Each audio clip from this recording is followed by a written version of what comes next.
All right, welcome everybody to Physical Security University. This is PSU-302, implementing IP surveillance in a small business or retail environment. I have with me helping to moderate our discussions today, Kiko from Ingram Micro. Hello. Kiko, can we do a sound check and make sure that you can hear me and I can hear you? I can hear you. Can you hear me? I can hear you. Great. Awesome. Hopefully, if you're attending, I have muted everybody. If you really want to speak up and say something, you'll have to unmute yourself to do so. However, most people will probably just listen to the web conference silently, and that is perfectly okay. We do, however, encourage participation. The best way to participate in the session is through the chat window in WebEx. Basically, you can chat a question to myself or to everybody if you want. And if you have a question or comment or something you'd like to say during the presentation, please feel free to use the chat window.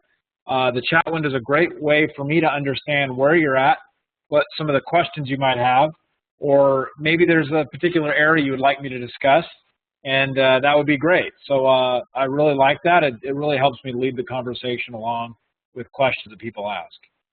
We'll be using video today. Hopefully you can see the WebEx video being pushed to you. You should have a little video box in the top right-hand corner. If you don't, then you'll need to click on that box to make it available. You can also make it full screen mode, so there'll be a couple of times where we're looking at something up close. If you want to click full screen mode, you can do so, and then just go back when you're done looking at the full screen. We'll be also looking at my desktop today. There'll be a couple of times where I show you something on my computer screen.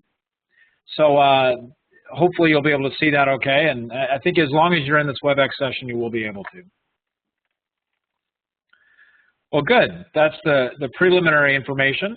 Either Kiko or I will respond to questions as they come out.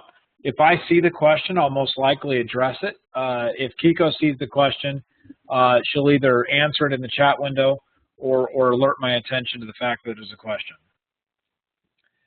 All right, well, I appreciate everybody for signing up. I see some of you are here from previous courses. I have a poll question today I'm now going to release. So I have a small little poll question just so I can get an idea of who you are.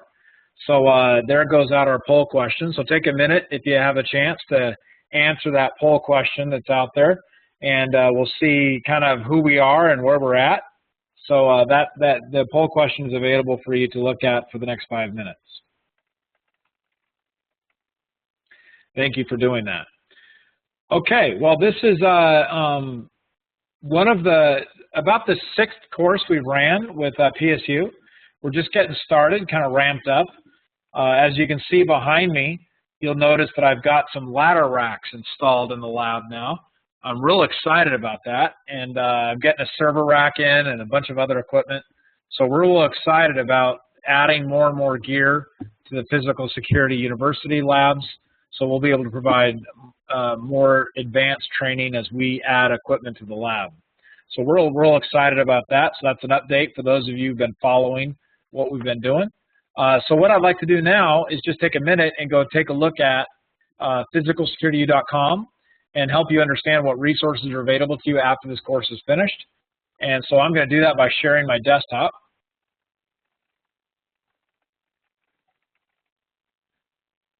All right. So I'm now sharing my desktop, and I'm going to go ahead and open up the Physical Security University website. And Kiko, can you just confirm that that is visible to you? Yes, I can see it. Excellent. So what we have here is the Physical Security University website. And basically what you have here are, there's several announcements I've been making. Every time I publish a new course, every time I have a new event, I publish that event in the announcement. So if you haven't looked at it recently, you might want to.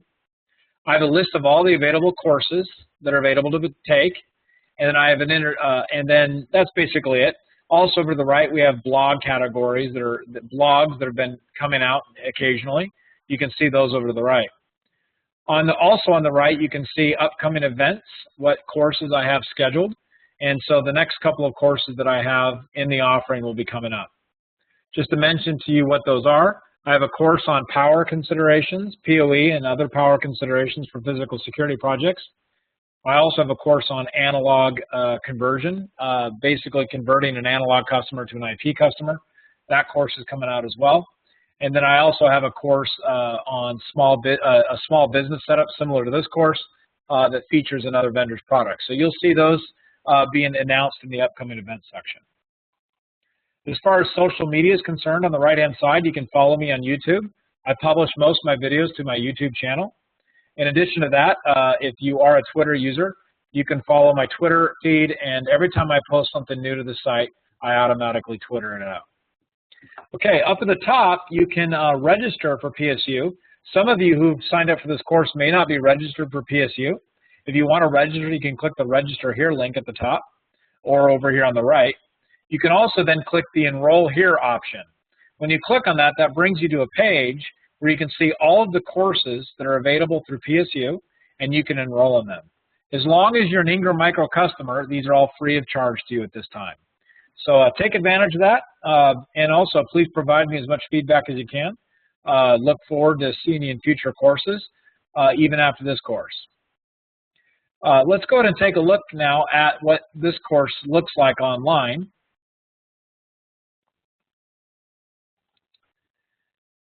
So this is the PSU-302 course, and I've taken a little bit different tact with this course this time. This session that we're holding today will be archived and placed here under the archived live sessions. And then I've pre-recorded several demonstrations of a variety of different things you have to do to get what we're talking about today done. That in terms of installation, product reviews, looking at particular features. I've listed them all in here, and you can click on them and view them right from within this course. So that's basically what you can get access to. If you don't have access to this course, then you need to enroll in the course. Most of you have done so, but some of you may have not.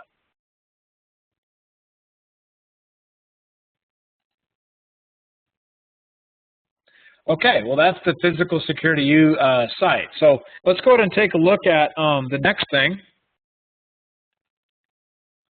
which we are going to take a look at what we're going to talk about today in terms of product sets. So behind me, I have, let me show you, and hold on, I'm just waiting for this poll to finish. It's finishing right now.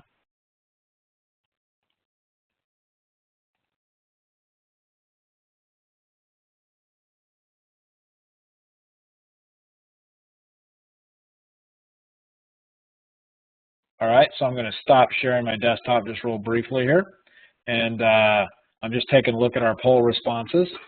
So it looks like, based on our poll responses, several of you have experience with the product. Many of you do not. So I kind of understand at what technical level we need to be at today. I'll kind of keep that in mind. Also, many of you have taken a PSU course before. I appreciate that. And I understand that we have a kind of a wide range of technical experience. So I'll keep that in mind as we go through the course. Thank you for responding to the poll. All right, first off, on the video up here, you can see the video screen. I'm going to show you now behind me here. See if this is the right, there you go. So you should see behind me a table, and on this table is, I can show you a different view, a better view of it. Give me a minute here. First off, we are going to be using a product by Western Digital. It's the Western Digital Sentinel product called the DX4000. Basically, they call it the DX4000 because it's 4 terabytes. And this box is what we're going to be using to record our video today. I tried to build a solution that was really low cost, but really high featured pack for your small business type of customer. You'll notice that this box is a very small footprint, doesn't require a lot of room. Taking a look also at the next screen here, I have several cameras. The camera you see on the table in the middle here is the Axis N3007 camera, which is a pretty powerful camera, which provides a panoramic view with a 5 megapixel image resolution. And then there are several other cameras that I have mounted all throughout the lab that we'll be taking a look at a little later today. We also have some wireless products featured by Ingenious today, and we will be using those wireless products towards the end of the class today to talk about how to get one of these cameras connected remotely via wireless connection. So that gives you an idea of some of the products that we're going to be looking at. Before we do anything, though, we need to jump on and take a look at Axis's website. I need to make sure that you understand the utilities that you'll need to use in order to complete the installation that I'm going to walk you through today. So I'm going to go ahead and share my desktop again. And what I want you to do, what I'm going to go to is Axis's website. If you'd like to follow along, feel free to open up a web browser and follow along with me. We're going to go to the home page of Axis's website, and we're going to take a look at a couple of things you need to keep in mind when getting prepared to install and configure a small business or retail setup environment. First off, the area of Axis's website I'd like to introduce you to is the Solutions section. If you go to Solutions, you'll notice they have several vertical solutions. If you click on the Retail section, that one is most suited to what we're going to be talking about in class today. If you look down over to the right, there's a lot of brochures, white papers, customer stories, product portfolios that you can use. And in fact, here's that Axis M3007 camera referenced over here to the right that we're going to be taking a very close look at today. There's also several pre-recorded videos you can use. There's a lot of targeted information towards a specific market, such as retail. You'll also notice that they have several applications that are compatible with Axis cameras. Many of these are analytic packages that can be used in the retail environment, such as a people counter software.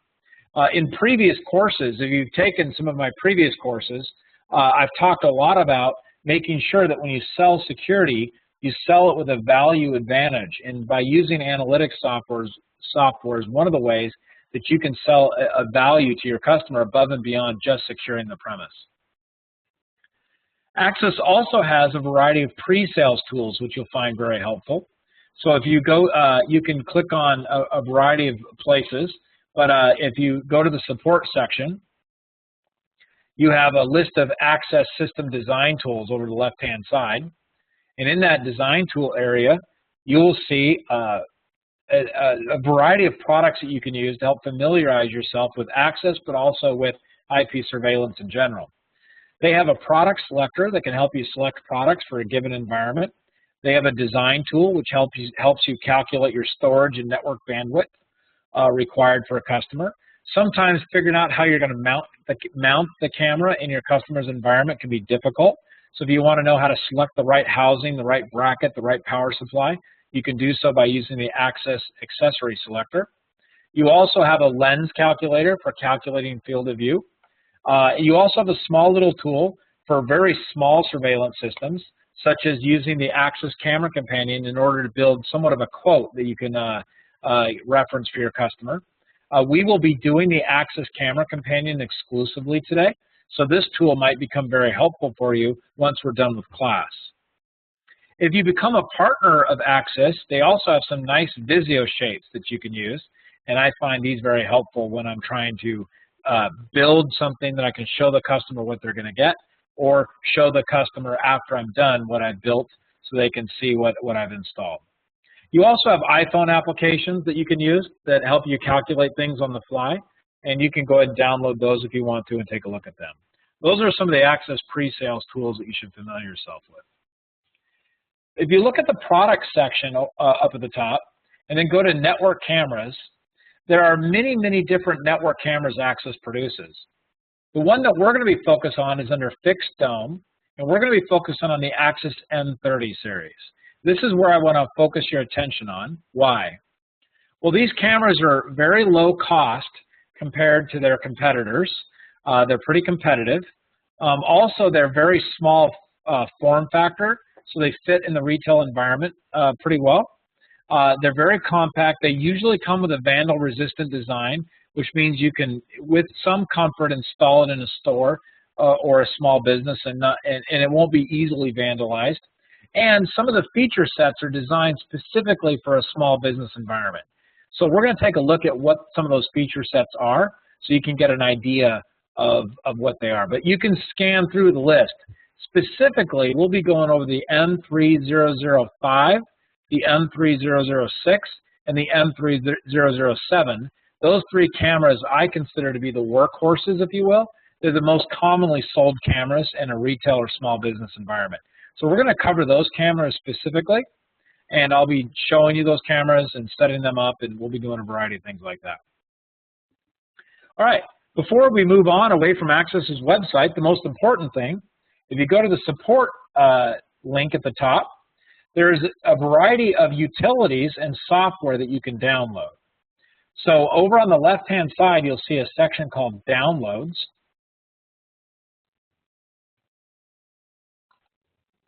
And there we go. Give me 1 minute. Okay, so in the Downloads section, give me 1 second here. I'm going to fix something I just noticed.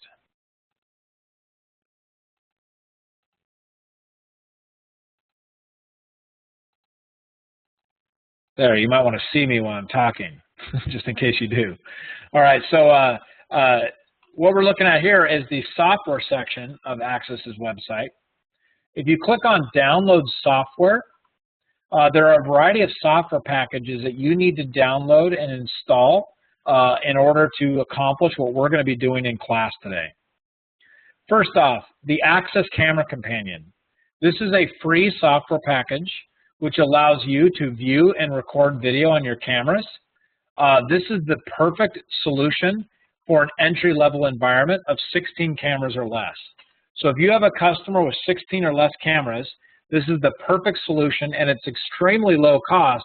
And the reason I say that is because it's free. However, there are some caveats to that, and I'll talk about that when we get there. If your customers graduate above Access Camera Companion, you can get them into Access Camera Station, which works up to 100 camera licenses, and it does charge per camera license. So this is Access Camera Station. You can download it and do a demo of it at no cost. However, any one of these software require you to register with Access with the link up above. All you simply do is provide an email address and register, and then you can download all of the software. We're going to be using the Access IP utility in just a minute. This is the utility that allows us to detect and discover our Access cameras and assign them IP addresses. There's an Access Camera Management software. As you get to be more of an expert in Access, you may want to start using the Access Camera Management software instead of the IP utility. I won't be doing that necessarily in class today, but it's also a free software that you can use to automatically find and discover your cameras, but it also allows you to apply firmware updates and allow you to manage multiple devices at once. So if you have a couple of customers with a few cameras in it, this makes a lot of sense to have on your laptop. The last tool that you'll need is the Access Media Control software. I highly recommend that you download and install this software prior to trying to manage or administer your Access cameras. The reason why is you won't have to try to load the media control from the Access Cameras webpage. Whenever you do that, there's a potential for the Internet Explorer browser to have some problems. So it's best to install the Access Media Control ahead of time prior to accessing the camera and being required to load this anyway. So there you go. There's the software that we're going to be using today in our session. We will also be using some software from Western Digital. We're also going to be looking at some software from Ingenious, and we'll be looking at Windows Storage Server 2008 as well. So those are some other software, but those don't require download. They come with the products. All right, well, hopefully that gives you an idea of what we're going to be needing. So if you want to try to replicate what I'm doing in class, you certainly can. You can download those software packages that you see there. All right, let's go ahead and take a look at how to find and set up a camera with the Access software. The software tool that you're going to need is called the Access IP utility. I've already pre-downloaded that to save time, but here on my desktop I've downloaded version 3.01. This is the one that you can use with any access camera that has a firmware 4.10 or greater.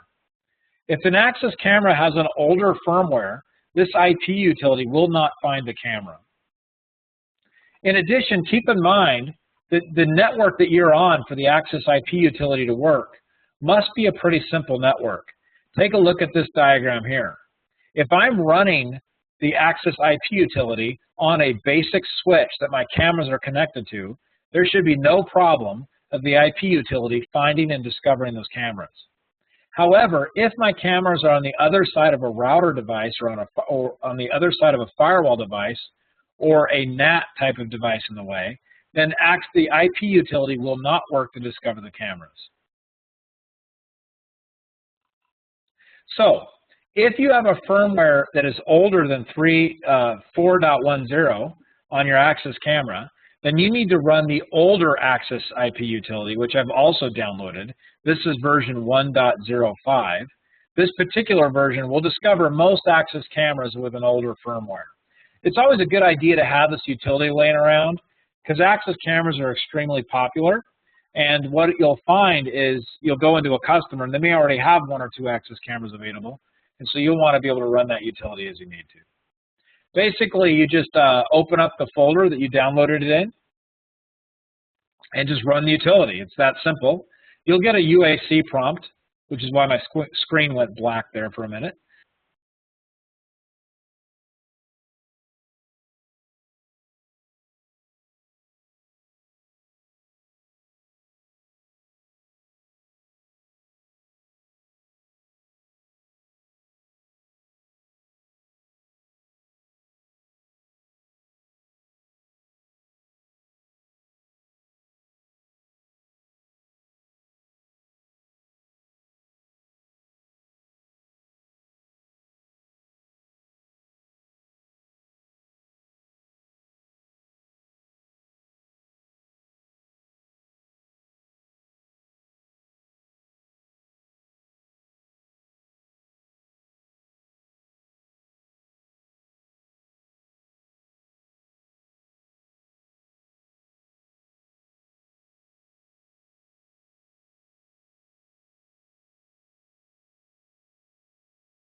Guy, are you there?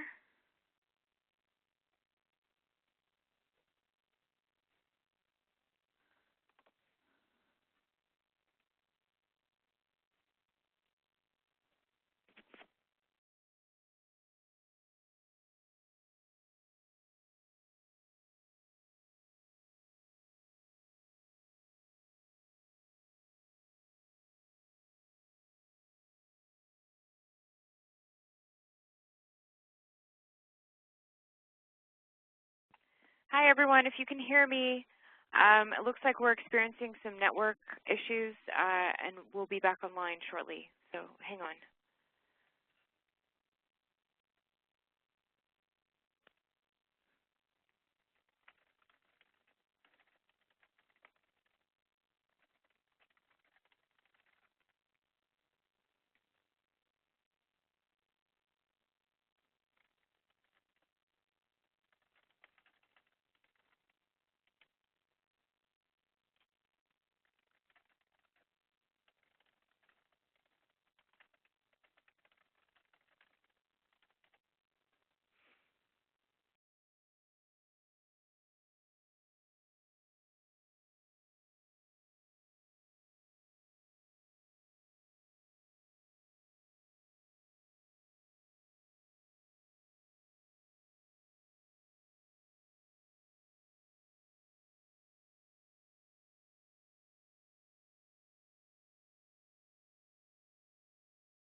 Hi, everybody. Thanks so much for hanging on.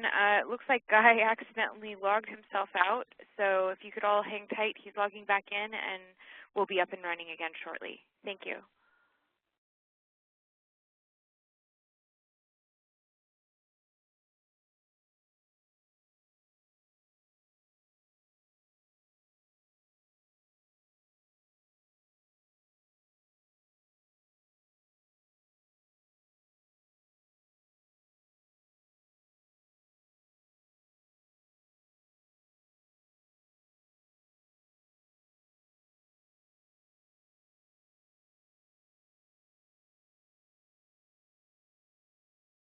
Hello, Kiko. I'm back. Can you hear me? Yep, I can hear you. All right. Sorry about that, everybody, but this brings up a great problem that you need to be aware of. Sometimes when you're setting up the, let me fix something real quick. Sometimes when you're setting up the Access IP utility, for reasons unknown to me, and I've been talking to Access Support about it, it'll actually remove the gateway of your computer. So it like removes the gateway.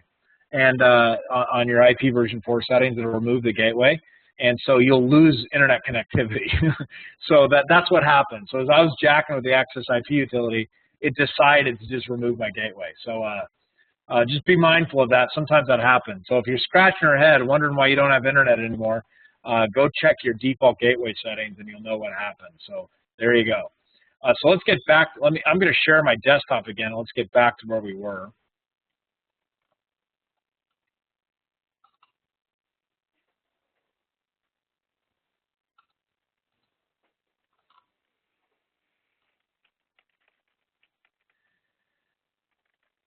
All right, so I'm now the presenter again. So let's go ahead and share my desktop. There we go.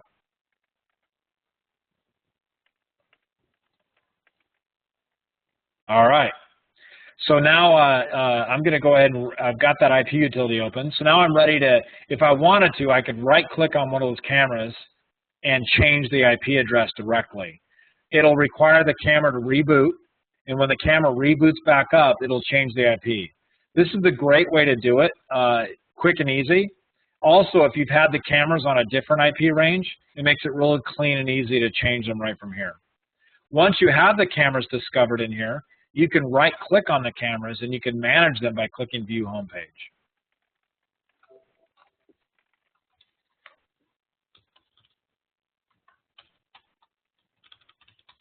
So I'm logging onto the camera and I'm going to bring it over here for you to see.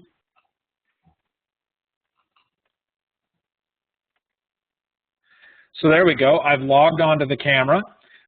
In this case, I typed in the root password that I'd set.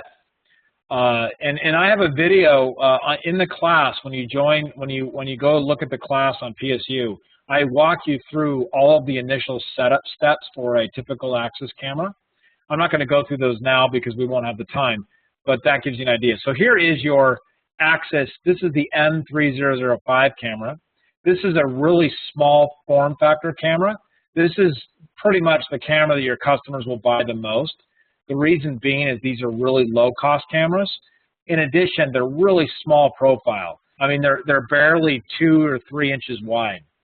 So here I'm looking at one of the streams coming in. You can look at multiple streams. This is the H.264. I can also view the motion JPEG stream. You won't notice much of a difference when viewing it live like this, but I can view it in different streams. Over to the right-hand side, I'll move my video window out of the way. You can click on the Setup button. This is the setup section for the Access camera. All of these Access cameras have basically the same interface. This makes it really nice for you. You don't have to mess around with learning a different interface for each camera. However, each camera may or may not have different features. So you may go hunting for a feature, then realize, oh, wait a minute, this camera doesn't have that feature. For example, it may not have audio features. It may not have the ability for one-way or two-way audio. It may not support local storage to the device. It may not support autofocus features. So it's kind of a good idea to get familiar with a little bit of those things. So what I'm going to do is I'm going to open up Oh, not that. I'm not going to open up that. I'm going to open up something I downloaded off Access's website. I'm going to go ahead and minimize that. There you go. So right here, you're seeing a white paper that outlines the different cameras. And so what you're seeing here are the different options that these cameras have. So we're looking at the 3005, 3006, and 3007 cameras. So as we look at this, you can see these have many different features available to them. They may or may not support, like for example, none of these cameras have audio support. If you want audio support or alarm inputs and outputs, then you need to go up to the P series camera. So the M series camera doesn't have those features like alarm inputs or outputs or audio support. So if you want that type of feature set, you got to go up to the P series camera. These cameras are also not outdoor rated. These are entirely indoor rated cameras. Once again, if you want that feature, you have to go up to the P series. But basically, these are all PoE cameras. They're all vandal resistant. They all support a variety of features. And the most important thing to note is that the 3000 series is a 1 megapixel camera, which is your HD camera. And then the 3005 is your 1080p camera, which is a HDTV camera. And that's roughly a 2 megapixel resolution camera. And then the 306 and the 3007. So we're going to be looking at the 5, the 6, and the 7 in this class. The 3007 has, the one we're looking at is a glass dome, but you can also get one that looks kind of like a smoke detector. So it's kind of, not, you can't really tell that it's a camera. And that's this one you see up here in the corner. Looks almost like a smoke detector, except for the big word access on the side. So anybody who knows what they were looking at would know. But you get the idea there. So those are some of the features. The 3007 is a panoramic camera, and you're going to see that in action here shortly. So that gives you an idea of a comparison. Now, obviously, we can go through all of their different cameras here, and this is a white paper that has many cameras in it, and we can go up through the pages and look at all their different camera lineup and look at all, and compare all the differences of what features are there. Highly recommend you download this document. You can find it in the support section and just get used to what camera features there are, you know, what the difference between the M series and P series are, for example. All right, so there's that.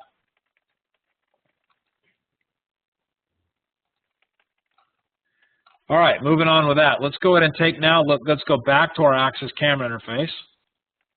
So we're in the basic setup. When you first set up the Axis camera, most people will want to go immediately to the TCP/IP section. So let's take a look at that. Although you can set the IP address from the IP utility, it will only set the IP. It will not set the gateway, the default gateway. It will not set the subnet mask correctly. So you'll need to change those settings. Other settings that are extremely important are the date and time settings. It's very important that your cameras are in sync with time for obvious reasons. If we want to catch bad guys, we want to know what time they were there. In addition to that, we want to make sure whatever video recording system we're using is synced with the cameras. You can select your time zone here as appropriate, which is a critical, adjusting for daylight saving times. And then you can also synchronize it either with the computer that you're configuring this from or an NTP server. If the cameras have access to the internet, I highly recommend an NTP server. And you can use Axis's time server. They have one automatically deployed for you called ntp.axis.com. Now, Axis has lots of features like that. They even have a dynamic DNS service that you can use for your cameras if you want as well. So they provide all of those types of services to work with their cameras. So that's something that people usually jump into right away to configure on the initial setup. Another thing that we like to do on the initial setup is if you go to the video section, sometimes depending on how you mount your camera, maybe you mount it upside down or maybe you mount it surface side up or on the wall. You may want to rotate the image whatever degrees you want. So let me just show you what that looks like. We're in the M3005, so I'm going to show you the M3005 camera right now. I can actually go here and I can flip this 180 degrees and then save the configuration and watch the WebEx video, maybe, if it works.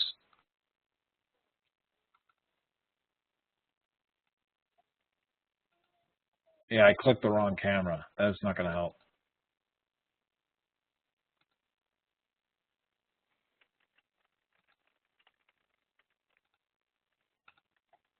So you can flip the image.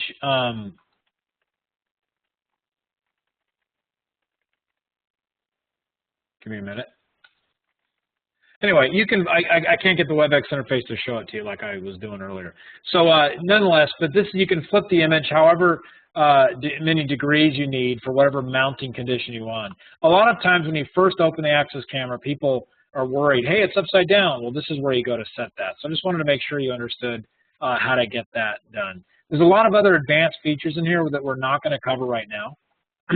You can adjust the resolution up or down. It's a good idea to let your video recorder system do that, and we're going to talk about how to do that in a minute. Some other things that people jump in, that's pretty much what people jump into right away. There's really not much more that you need to set just to get the camera working. So we're going to go and leave it at that. We're not going to jump any more further into that. Those are some of your initial settings. You might want to enable some of the white balance or dynamic range features or adjust the exposure. If you look at your camera and there's way too much glare, you may want to adjust white dynamic range or not. Now this particular camera, the 3005, doesn't have the same light grabbing and dynamic range features of the higher end cameras of Access. But this does have some basic contrast features that you can take advantage of. So there you go. That's how you take a look at and access the camera, and that's how you do the initial setup. So there you go. I'm going to take a pause right there, Kiko, and just see if anybody has any questions. If anybody has any questions, feel free to chat away and let me know if you have any questions about what we're talking about. I don't see anything in the chat window. I don't either. All right, so we will continue on. So this is basically setting up the Access camera. You'll want to set up all of your cameras appropriate for your environment. So what we're going to do now is we're going to take a look at the actual physical cameras themselves. So I'm going to go ahead and bring up an interface.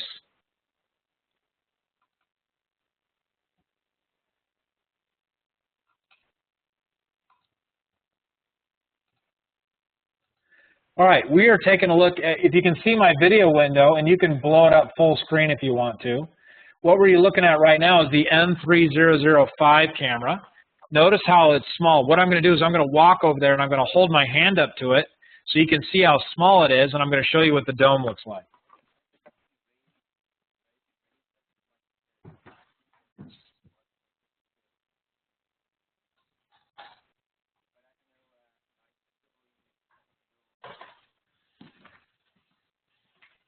So there you can see by the looks of my hand how small that camera is. I can basically fit it in the palm of my hand. And it's really a simple camera. Those little rings around the lens are the manual adjustment features. So there's a little ring on there that you can adjust, move it around to focus the camera. And then right there in the middle, there's a little flap for an SD card. And I'm going to show you that because that's pretty important. We're going to be talking about local camera storage here in a minute. So now what I'm going to do is walk over there, and I'm going to unplug the SD card and put it back in so you can see that. So watch what I do when I do that.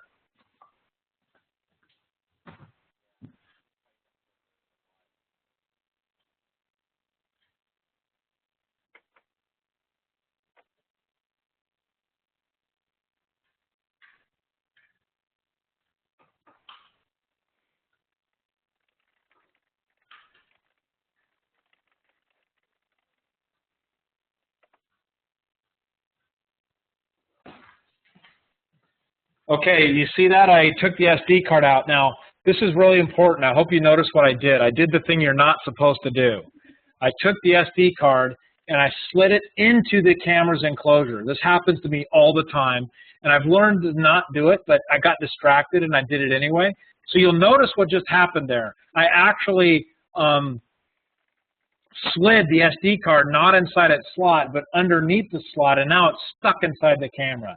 So give me a minute as I try to pry it out. But that was an important thing for you to see because it happens all the time. There goes your $30 SD card.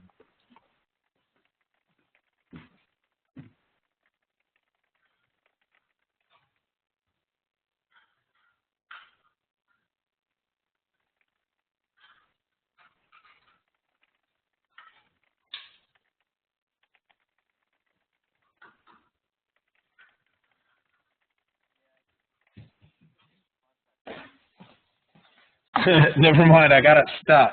So don't do that. What I just did, don't do it. Don't get your SD card stuck inside the camera. But every one of these cameras, every one of the M-series cameras all have a storage, they all have a storage card slot. They require the micro SD format. So let's go ahead and take a look at the other one. Okay, you're looking at the M3006 camera. This is a larger form factor camera. It's got a few more features. It's also a lot higher resolution of a camera. And let me go show you what that looks like and what its dome looks like.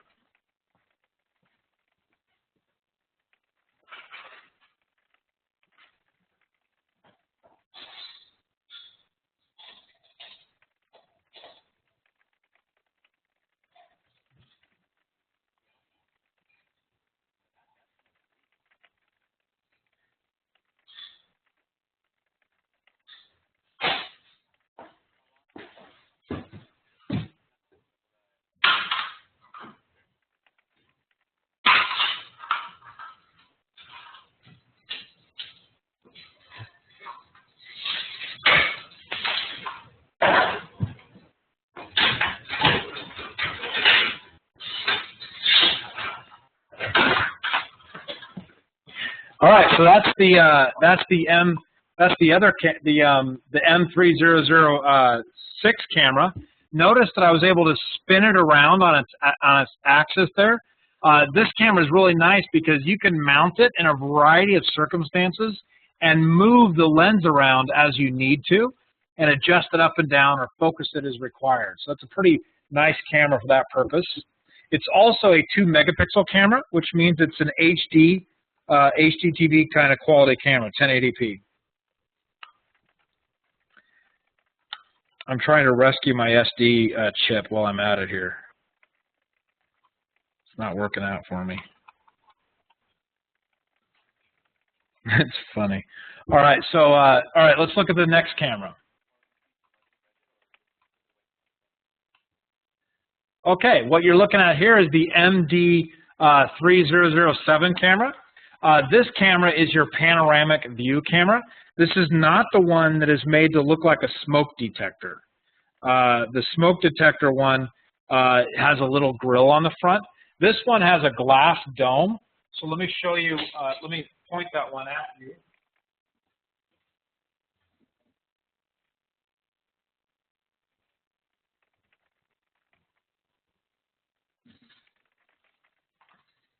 So that one has a little glass dome, and notice that the lens, you'll see what the lens looks like in a minute. So that's the panoramic view camera.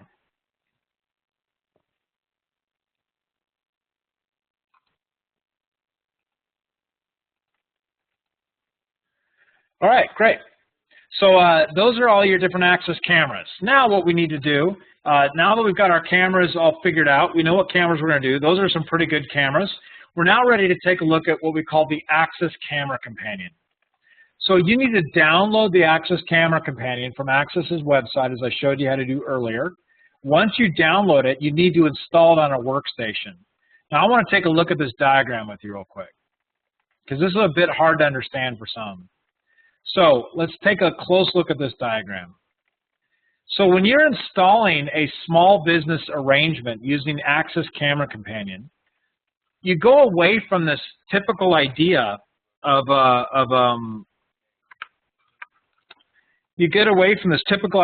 having video storage on a video recorder box.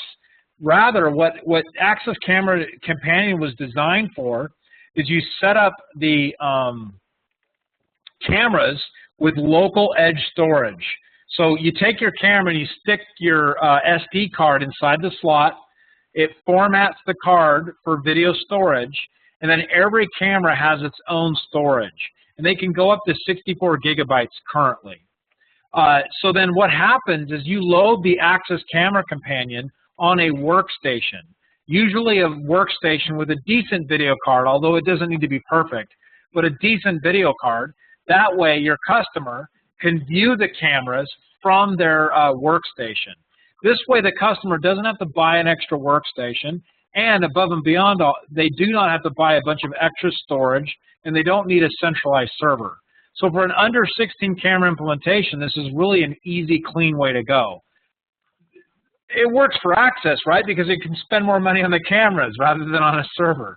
So, but the idea is that the cameras have the storage, and the Axis Camera Companion simply instructs the camera to write to its storage rather than writing to some central location.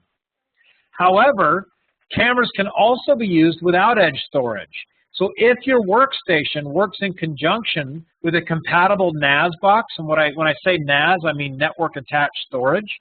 So if you have a compatible NAS box, such as the Western Digital Sentinel box behind me, then you can, Axis Camera Companion will instruct this camera to write to the NAS appliance. As it basically writes to SIFS share. So basically a standard Windows share it'll write to. Now, a lot of your customers will have a SOHO router or firewall, and they may or may not have a switch. In order for these Axis cameras to work, you must have a PoE-based switch for these cameras to power. Most of these will work on standard PoE, so you will require that type of switch. In addition, if you have a SOHO router and firewall, Axis Camera Companion will automatically enable their cameras to be internet accessible if you have a router or firewall that supports UPnP. If your router or firewall does not support UPnP, then you can manually go into the router or firewall device and configure port forwarding for the cameras. But the optimal way to do it is with a UPnP compatible router or firewall. So that gives you an idea of how Axis Camera Companion is designed to work in a small business environment. It takes a little while for people to get that because we're used to different models for video recording, and this is definitely a different model. All right, now we're going to take a look at the Axis Camera Companion. When you download it, it looks just like this. It's just an executable that you run. It does do a DirectX driver upgrade. So if you're running an older version of Windows, it may struggle with that. But I've ran this on Windows XP, Service Pack 3, and later, and I've had no problems. So I've ran it on Windows 7, I've ran it on Windows 8, and it seems to work just fine. Once you've installed it, you simply double-click on this, and you can open up the application, and that's what I've done here. Now, my M3006 camera is no longer available to us because in my attempt to get the SD card out of the camera, I unplugged it. All right, I'm going to take a break there for a second and find out if anybody has any questions. So does anybody have any questions about what we've talked about so far? Feel free to ask away in the chat window.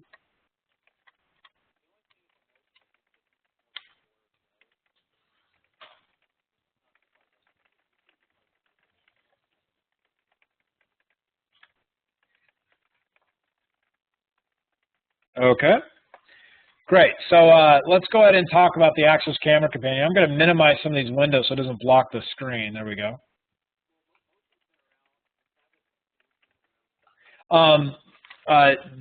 The question was, is the NAS remote recorded video?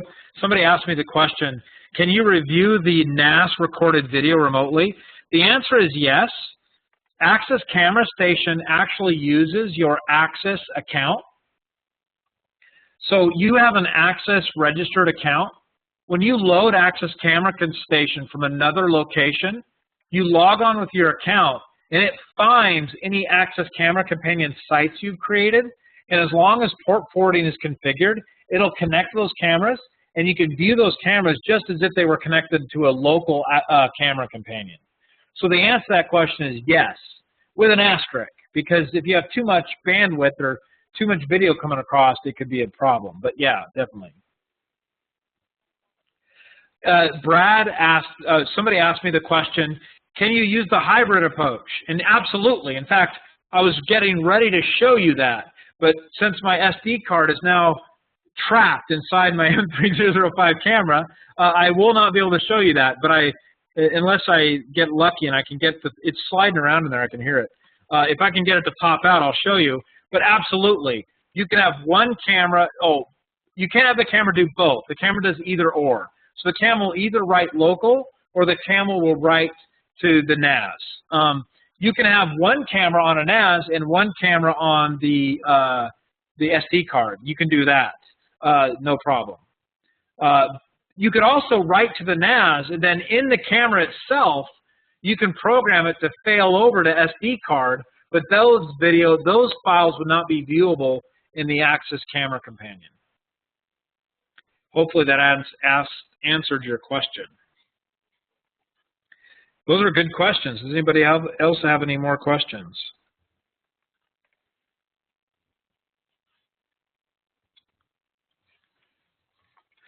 Okay, so a great question is about why would you use NAS over SD using local storage? First, price. The customer may not be willing to afford a NAS box or a storage box in their environment, right? They just can't afford it. So that would be the first thing. I bought this 32 gig SD card off of ingramicro.com for like $20, right? So like $25, I got these SD cards. And so you can basically just include the SD card with the camera as part of the price and just preload them in the camera. And so really you're only increasing the price of the camera $30 at the most for a 32 gig chip. So there's that. But with that having said that, you are limited in the amount of storage you can have on the camera. Now most of the time it will record based on motion or some other factor, so we won't be recording all the time, but the problem is you will eventually fill that up and it will start overriding the SD card. So if you have a situation where they want more storage over longer periods of time, then or they can afford it, then you would want to use a NAS box as well. In addition, if they want to use more advanced features, such as with Axis Camera Station, then you probably are going to want to buy a centralized box, because Axis Camera Station doesn't have the same ease of use with the SD cards as Axis Camera Companion does. So that was a great question. All right, give me just 1 second.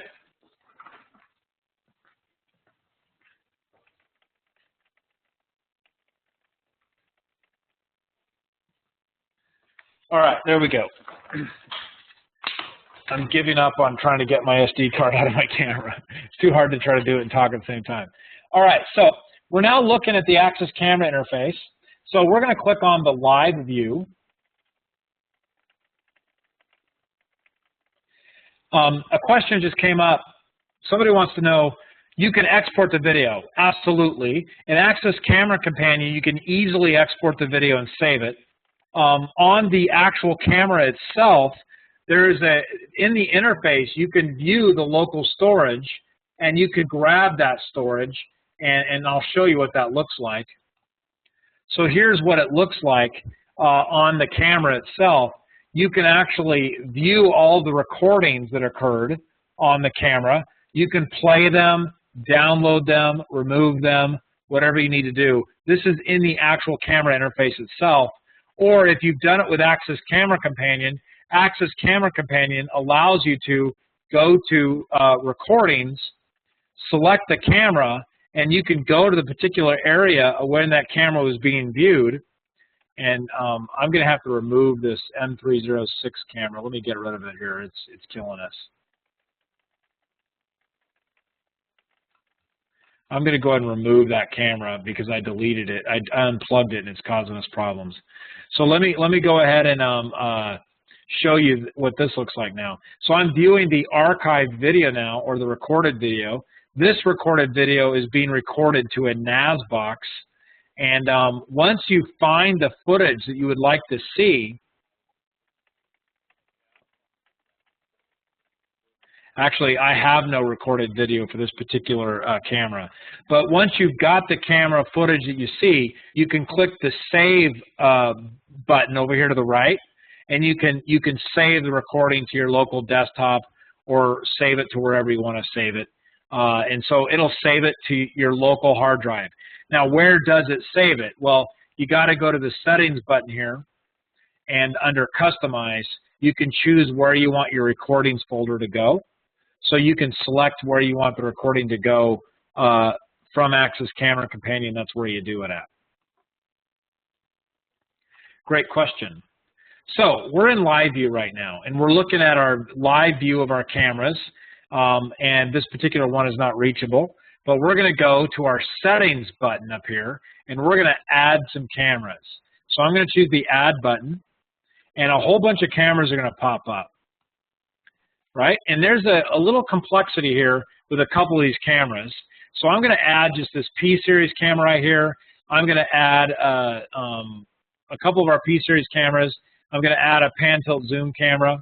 And then I'm going to go down here, and I'm going to add the M306 camera, and I'm going to click Next. So I'm adding to several of those cameras. Now, right now, I have no local storage inside the cameras. So if there was local storage inside the cameras, it would say there was a local disk. Since there's not, I have the option of connecting to a network share. I'm not going to do that right now. I'll do that later. I'm going to now click Next, and I'm going to say Continue. So these cameras are being added without storage, meaning you can only view them live until I add storage later. So I'm going to click Finish, and the cameras will install.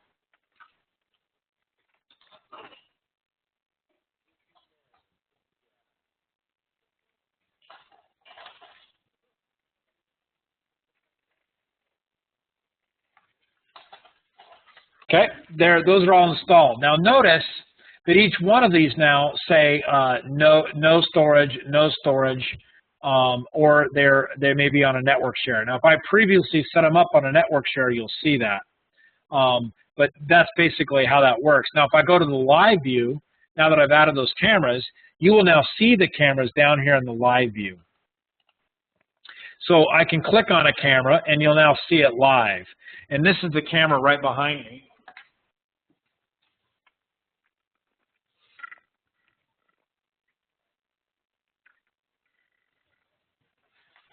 So that's the camera right behind me that I'm playing with, and I'm viewing this camera live. Now, I can right-click on this and take a snapshot, so I can take a quick picture of this, and it drops it in that snapshot directory that I showed you in your settings.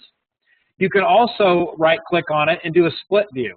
Split view automatically takes the cameras you have in your view and splits them into a quadrangle, or how many ever cameras you have, and sets them up that way. Now, I seem to be having a problem connecting to one of the cameras, which is what's causing this to delay for a few minutes. One thing you'll notice about Access Camera Companion, you have to be patient with it. It wants to connect to every camera before it will render a display. And so this is a bit of a struggle. You just got to be patient with it, wait or not. You can either wait or get rid of the camera. So what I'm going to do is go get rid of that camera so it doesn't keep interrupting us. There, I've gotten rid of that camera, so now I can go back to live view, and I won't have that problem anymore. Now I can right-click and go to Show Split View, and let's see if that works. Now it's going to work. So now I can right-click and choose Select Camera, and I can choose which camera I want to display here. I can right-click, choose Select Camera, choose which camera I want to display there, right-click, and then select the next camera I want to display, and so forth and so on, right? So you can display all of your cameras.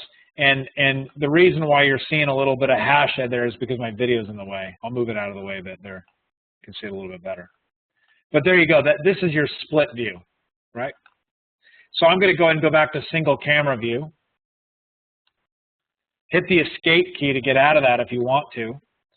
And basically, that's how you view split view. Now, some of the cameras are PTZ. So if you click on it, you actually have PTZ controls. So watch this.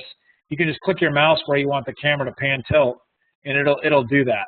Now, if you want to zoom in, you hit the plus or minus key. So if you hit the plus key, it'll zoom in, and you get the minus key to zoom out.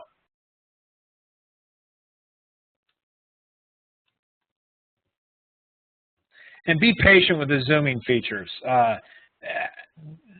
Access camera companion connects to the camera, issues the command comes back.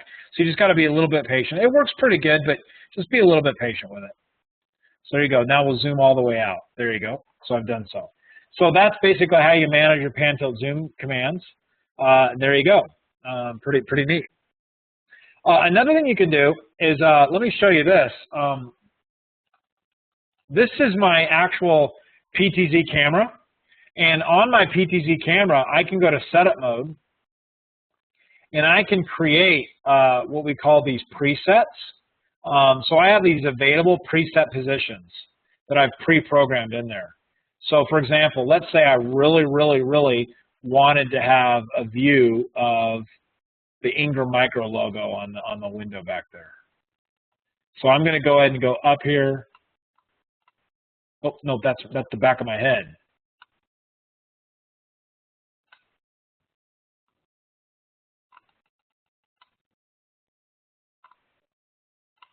There, I got a partial view of the Ingram Micro logo. So let's say I really wanted that. I'll call it a logo.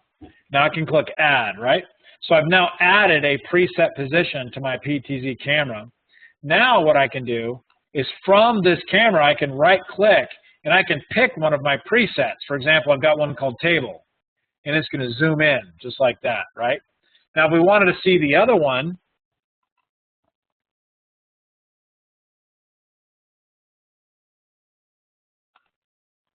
here's the other one. So I'm going to right-click PTZ presets, and I'm going to go to Table, and it's going to go back to the table view. And then I can right-click, go to PTZ, and go back to the one that we created called Logo, and it'll go back there. And I should have focused it too, but I didn't. So it's going to be slightly out of focus. But anyway, there you go. That's how you control the live view settings, being able to move back and forth between different videos. Split screen, taking snapshots, running PTZ presets, however you need to do it. Now, before we move on, really cool feature. This is big inside retail, so let me show you how this works. I'm going to add a camera. Now, this is going to be a little confusing, so I'm just warning you, confusing alert here. So I'm going to go, I'm going to add that N3007 camera behind me, you know, the one with the dome. Notice that camera shows up in here multiple times. In fact, I'll hover my mouse over it. Notice that the IP address 102 shows up here, it shows up here, it shows up here, it shows up here. It shows up like 8 times. So I'm going to check all 8 of those boxes.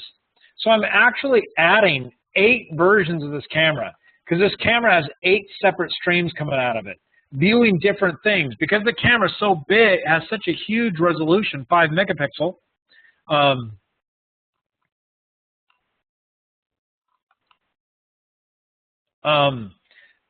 because it's such a fast, because it's such a high megapixel camera, you can add all the different views of different areas. So I'm going to click next. I'm going to show you what these look like. So I'm going to click next, and I'm going to say no storage yet. We're going to deal with storage in a minute.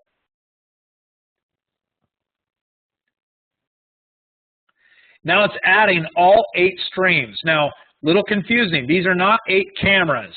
Although Access Camera Companion views them as 8 separate cameras, they're in reality not 8 separate cameras. They're 8 separate views.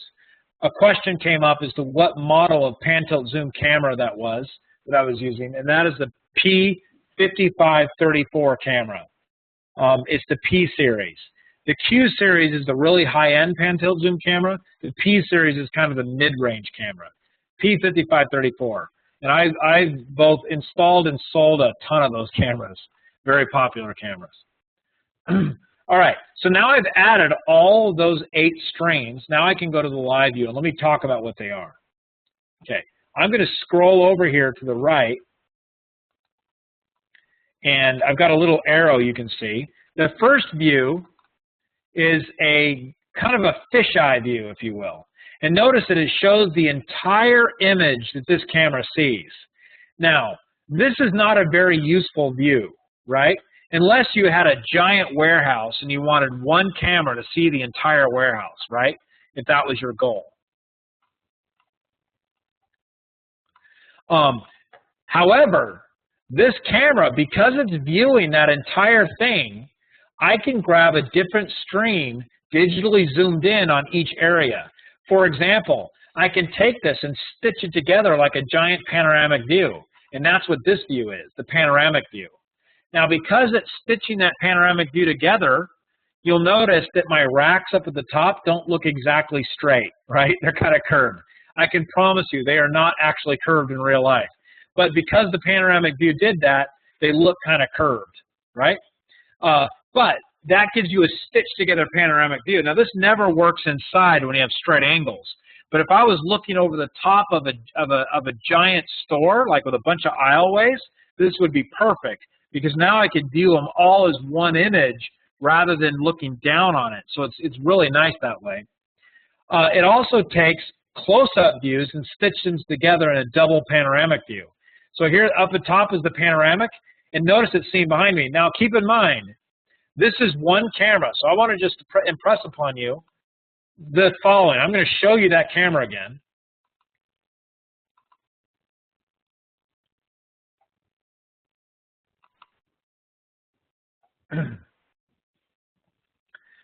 So I'm going to show you that camera. I'm going to get away from, I'm going to go back to the table. Oh, no, I'm going to go back to the 300. Yeah, there you go. So you see that camera right there? That is the camera that we are doing, that 3007 right in the middle of the room.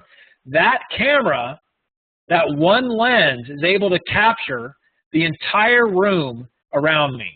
For example, I'm just going to walk around the room and just check it out.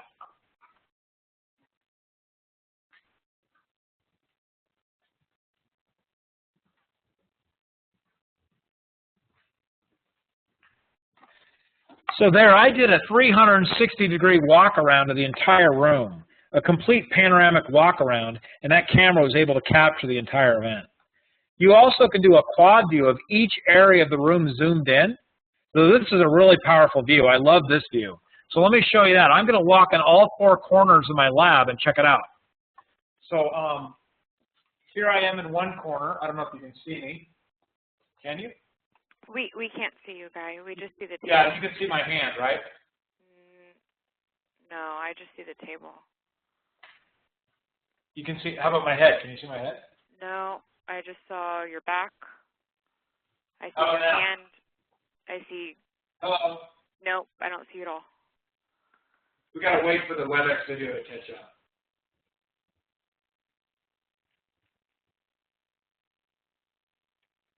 Anyway, this allows me to see all angles of the camera view throughout the entire video display. And that may not come through very well on the WebEx. So if that is the case, I apologize. But this camera also gives you each separate area of the room automatically blown up in 4 different views. So I'm looking at my entire lab in 4 separate views blown up by that camera. I got another great question from somebody. Can I set these up to automatically go through each view? And I can. I can right-click on this.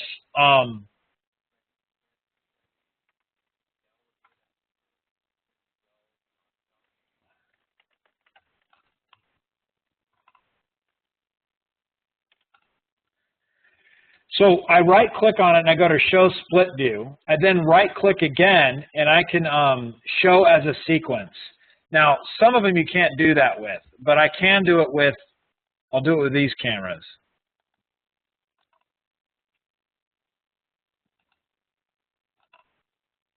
So if you've got the option Show as a Sequence, it'll actually take you through each camera one in sequence. Let me see. I got to find a camera that does that. Hold on.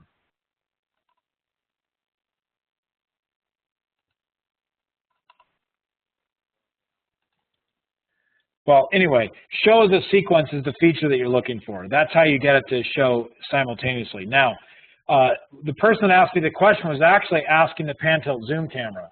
On the pan-tilt zoom camera, you can actually do it as well. And on the pan-tilt zoom camera, you can set up what is called a PTZ guard tour. And so I'll show you what that looks like. Under the PTZ section, you have this thing called guard tour. And I can actually add each one of my views and have it go through each one of those views one after another in a giant guard tour.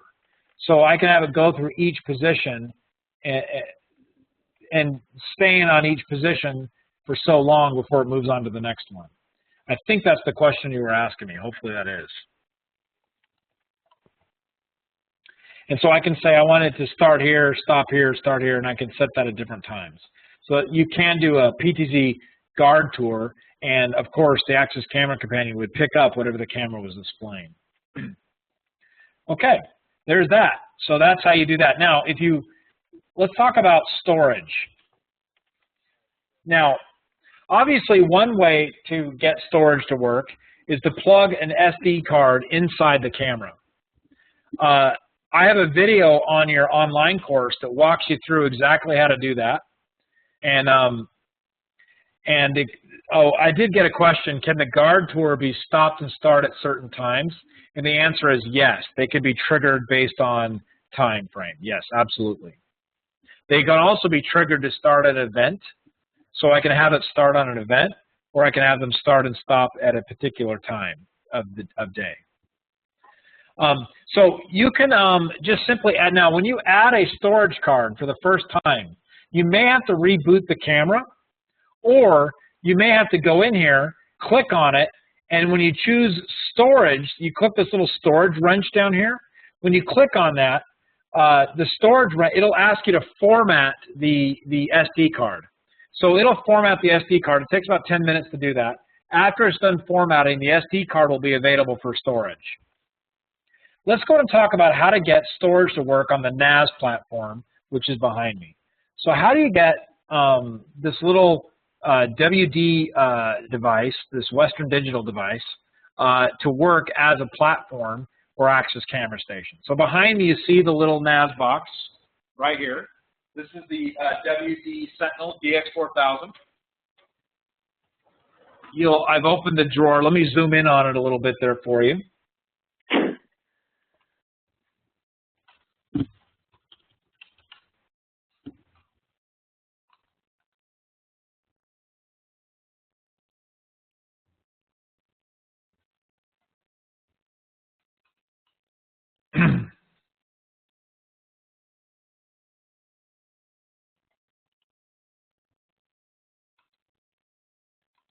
All right, I'm zooming in on it.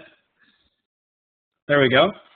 So here is the WD box. Now, this box is intended to do more than just back up our camera video from our cameras.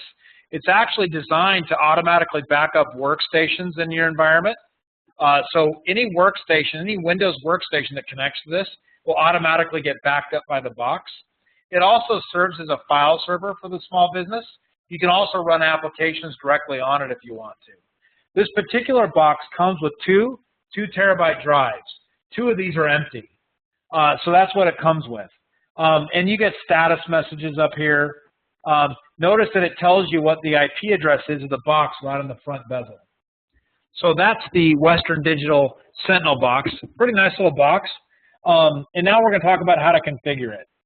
Setting it up is pretty easy. You're basically setting it up using the Windows Storage Server 2008 tools. When you're done installing it, and I've got a video that walks you through on the course step by step on how to install and configure it. So please check that out if you're interested in the box. But notice there's this thing called the Windows Storage Server dashboard. And so we're going to go and open up the dashboard. So I'm going to run that. This takes a minute to load, but it's going to load up. You're going to log on with your account. by the way, something that took me a while to figure out that you should know, if you've got your storage server set up and installed and you want your machine to connect to it, you need to go to the IP address of the box /connect. And this allows you to connect to and download the software that allow you to connect your computer to the server. So this was an important URL to remember how to do. You can also just go to the IP address of the box. While we're waiting for that to load, I'll show you this. You can just go to the IP address of the box alone, and this will allow you to manage the box from a website. So you don't have to have the utilities that I'm going to run to do it. You can manage it from the website. And you can simply log on with your username and password, and now I can manage the box straight from here. I can create shared folders, I can add PCs, I can do that kind of thing. So this is managing it from the website. And somebody just asked an awesome question. Kudos to you. It does support iSCSI, so you can make it an iSCSI target, which is really awesome, right? So it does have the option for an iSCSI target. In fact, now that I've got the Western Digital box, the dashboard open, if I scroll over, you will see that there's a place to add to make iSCSI targets for the server. Very good, very good question. So this is where you configure most of the storage server. You can configure users, you can configure computers, you can add servers. Adding servers, folders is easy. You just click here and choose add folder. It wants to know what the name of it is, the share name of it is, and the local path. I went ahead and added one for this class called videos that I put on its D drive. It has a C drive and a D drive, and I put the videos on the D drive. By the way, the DX4000 does not have RAID built into it. It does not do RAID, mirroring, or whatever. You're basically got two naked disks in there, and if one of those disks goes down, bye-bye volume. So if you want, there's a higher-end WD appliance that has RAID built into it, but this is the lowest-end product that they have, and so I got this specifically because I wanted to simply record the video for no other purpose. But if you really wanted to use it for backups and that sort of thing, then I would highly recommend getting the one with 4 drives in it. Okay, so that's how you do that. That's how you add that. And what's really nice about it is a little monitoring tool. I don't know if you've seen this, but you can monitor the whole device, power supplies, cooling fans, network health, storage. You can monitor this all in a pretty clean interface. So I really like that feature. So take a look at that when you get a chance. Pretty fun. All right. So that's how you get access to that. Now, a couple of things of critical importance. And let me get off that view. Now, this is of critical importance. Let's go to our Start button down here, and I'm going to type MSTSC, Microsoft Terminal Services Connection. This is your RDP protocol, so I'm going to hit Enter, and I'm going to type the IP address of the Sentinel box, just like that, and click Connect. I'm going to say yes, and it's going to log me in. I've already provided my credentials, so it's going to log in, and now I am actually remoted in to the Sentinel box, as you can see here, right? So I've remoted into it. And now I am able to run applications and install applications. I could even install that Access Camera Companion right on the box, but I wouldn't do that because I don't have a good video card on the Western Digital box. But you could install an application right here on the box if you wanted to. They don't recommend it, but you can do it and use this box for whatever purpose you want. Now, one thing you do have to do on this box that you can't do anywhere else is you got to go to the computer, my computer, go to the D drive, go to server folders, and you will see the videos folder. And this is where the Access Camera Companion is going to store all of its video files. Because of that, it's a good idea to set up quotas. So let me show you how to do that. So you're going to go back to the root of my computer. You're going to right-click on the local disk and go to Properties. And you will see that there is a quotas section. You're going to check the box Enable Quota Management. It's not checked by default. So you're going to enable quotas and set some disk space amount per user. Now, what you're going to do is really creative here. each user is going to be assigned to a camera. So I'm going to go create a user for every camera that I have. And what's going to happen is I'm going to make sure that every user has been given a storage capacity of so much.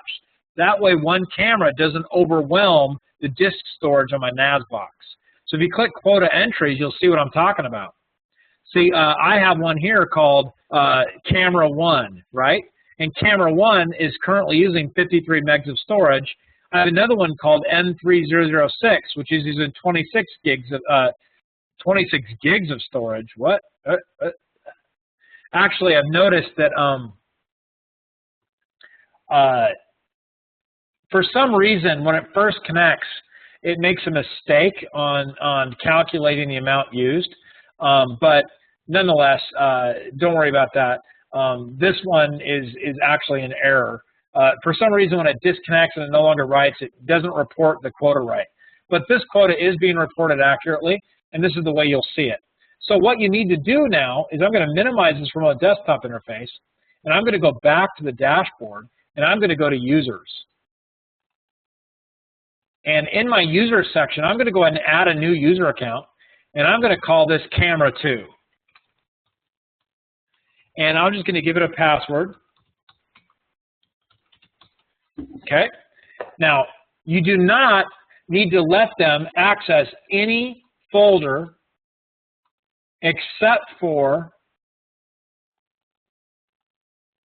the videos folder. And you want to make sure that you give them read and write access, not just read, but read and write. And you're going to click next. You do not need them to have remote access because this is not a user. This is just simply a camera. Then you're going to click create account.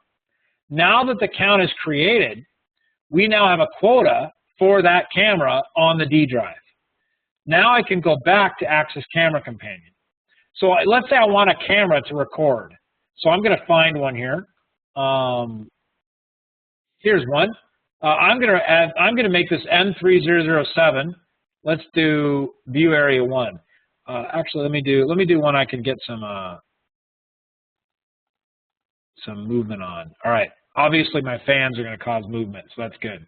So I'm going to choose view area 1 here, and I'm going to click storage, the little wrench over to the right. Notice it says no SD card is detected. If there was an SD card detected, it would tell you SD card connected, or it would say SD card connected needs formatting. If it says needs formatting, just click OK, and then it'll format it. So I'm going to click network share, and I'm going to add network share. Now this is the beauty. It's going to automatically detect any CIF shares I have in my network. And in this case, it automatically detected the WD Sentinel device. So I'm going to go ahead and click next. And now I'm going to type in my root password.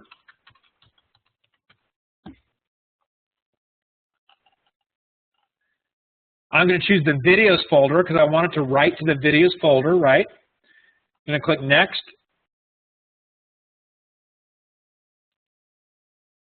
And this takes a second to load. Just be patient with it.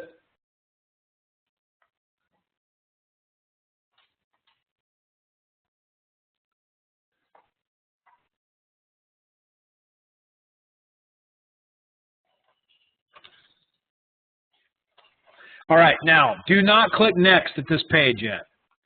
It's at this page that you need to make sure that you have a user account set up for this camera sitting on the WD Sentinel box. Since we've already done that step, we're going to click next. Here is where you type in the user that you want to be quoted for this camera. So camera 2, and I'm going to put in my password. Okay? Now I'm going to click next. It's going to authenticate that user for this particular camera's feed. And now I'm going to click finish. Now you will notice that this particular camera, after it's done loading, will say network share. And this is another thing where you got to be patient with it as it authenticates to the storage server. Good time for any questions if anybody has any. This will take about a minute to load. So anybody have any questions for me? Other than, can you get your SD card to work? The answer is no, because it's stuck inside this camera.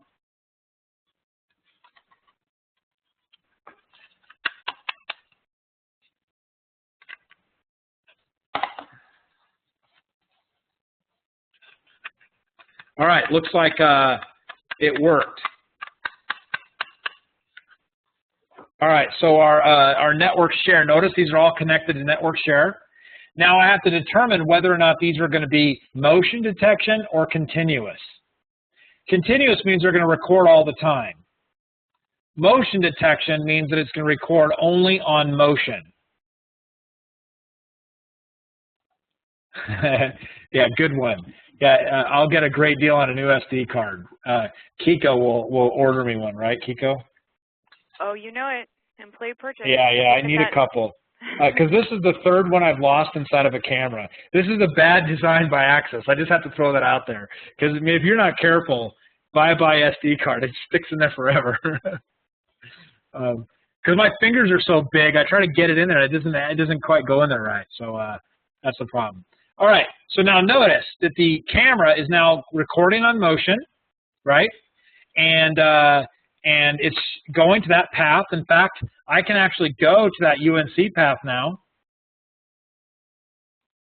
So here I've gone to the WD Sentinel videos share, and sure enough, look right there. There's an Access camera popping up, and the camera is showing up in there.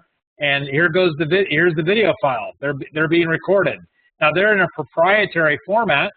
But you can see the videos recorded. In fact, you can try to run it with VLC if you want, see what it looks like. You'll probably get an error saying it's being written to. That's usually what happens. But nonetheless, that's how you get access to the cameras, or that's how you get access to the network share. So now this camera is now recording to a network share. Okay? So you just simply repeat this. Pick either an SD. There we go. So I just loaded that VLC viewer, that actual raw video format from the storage, which is really nice. It's not really a proprietary format. It's stored in a format you can actually view without the camera companion. Yeah, somebody is giving me the suggestion that I should use a screwdriver on this N3005 camera, but I'd like you to show me where the screws are on this little camera. Notice there are no screws. or a hammer. Yeah, maybe a hammer would work. So there you go. All right, so now that we've done that, we can now go to, I'm going to go to live view here. And I'm going to go to view 1. And I'm going to create some motion real quick. Actually, my fans are creating lots of motion for me. But let me create more motion.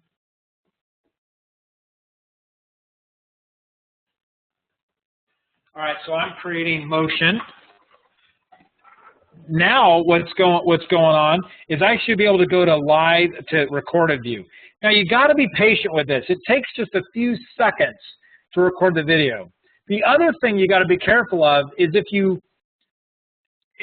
don't name your cameras right, if you leave them with the serial number, it's really hard to figure out what camera is what. So one of the things you have to remember how to do is go to the settings button, and you can click on one of these cameras, and you can rename this. So I'll call it my P3364 camera, just like that. So I can rename that camera, and that might be a little easier to find them, right? So I could view, and so there you go. So I'll go back to recorded view, and here's the one that I'm recording, this view 1 camera. Now notice that at 9 a.m. or 10 a.m. or whatever, they started recording. See these little slivers? Those little slivers are the last motion I got. Now, this is where you need a mouse with a little wheel. If you have a wheel mouse, you can stretch the timeline with your wheel mouse. So notice I'm stretching the timeline to be bigger. See that? So there you go. So I'm going to go all the way over. Oop, went too far. So there you go. Now I'm going to click in that area, and now I can click play. And so I'm going to play through it. I can adjust the speed of the play. See, there's me making the motion. Do you see that? So, and that was from a different camera. But you get the idea. So now I can go click on this view camera.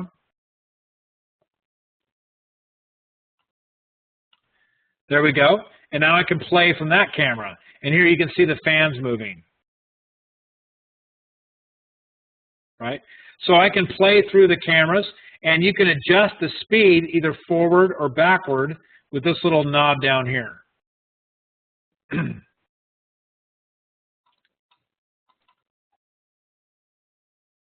And so this particular one right here is picking up lots of motion because it sees me moving around teaching the class.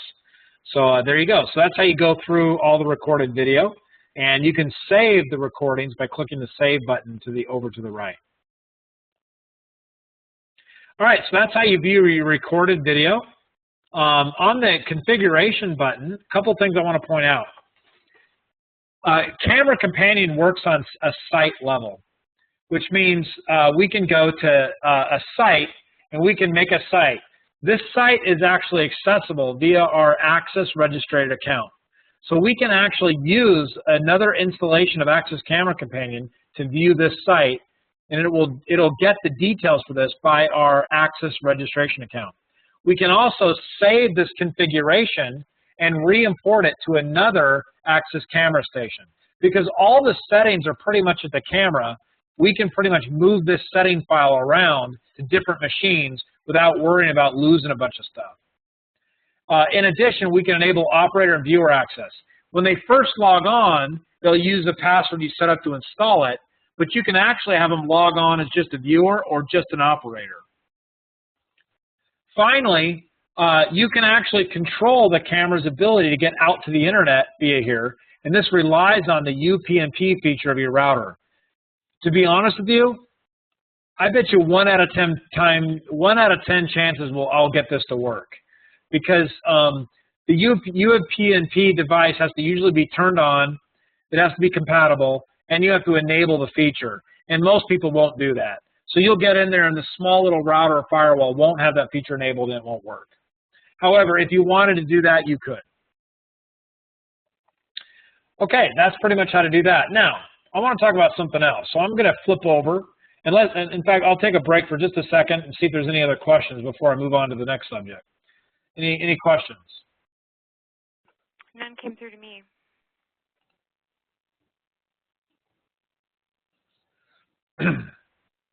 All right.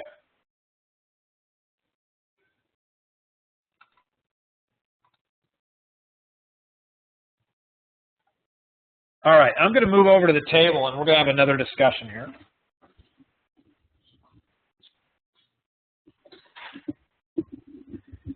And you can magnify, you can blow up the video if you want to, with that the little icon in your video window that looks like 3 people. You can click on that and you can view the video in full screen. So here's a scenario that comes up oftentimes. So we've got this nice idea where we can have this panoramic camera viewing the entire retail store or the entire warehouse or wherever your customer is concerned about. You also have this really low-cost cameras that I've been displaying, the M-series cameras that we can use to capture 90% of what we're trying to do. If we need an outside camera, we would use one of the P-series cameras, and if we need a pan-tilt zoom camera, you'd use the P55 camera. However, sometimes we have a camera, like here I have a P3364. This is typically an outdoor camera. Let me show you what the dome looks like if I can find it.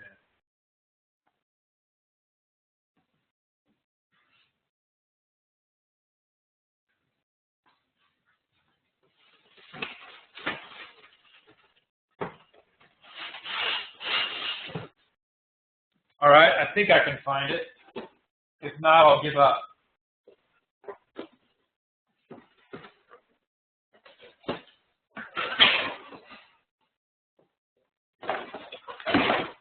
Nope, I don't have the dome. I don't know why I lost the dome. Anyway, so this is just a dome camera. It's got a little dome that fits over it. It's a vandal-resistant outside dome.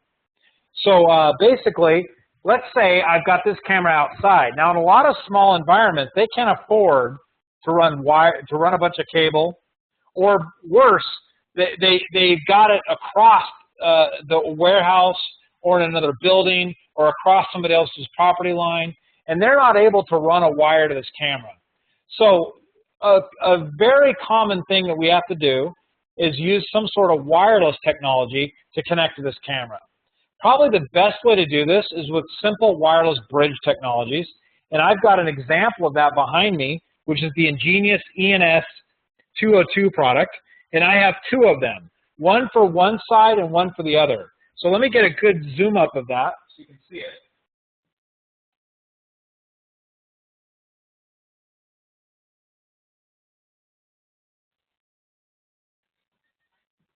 There you go. Now you have a pretty good zoom of this. So here I have one bridge right here, and I have the other bridge on the other side. Now these have omnidirectional antennas, which doesn't really require you to aim them very much. These are actually designed to be outdoor access points, so they can serve that purpose. They can be an outdoor access point for wireless computers and tablets and stuff like that. But you can also connect them up in a bridge mode, and I can take my Access P-Series camera and I can plug it into, in fact, that's what I've done. I've plugged it into a Power Design PoE injector, which is right here. You can see, maybe I'm moving it into the view. You can see it now. This is the Power Design PoE injector. This is injecting power into the camera so it can power up. And then I'm running the network cable into the back of the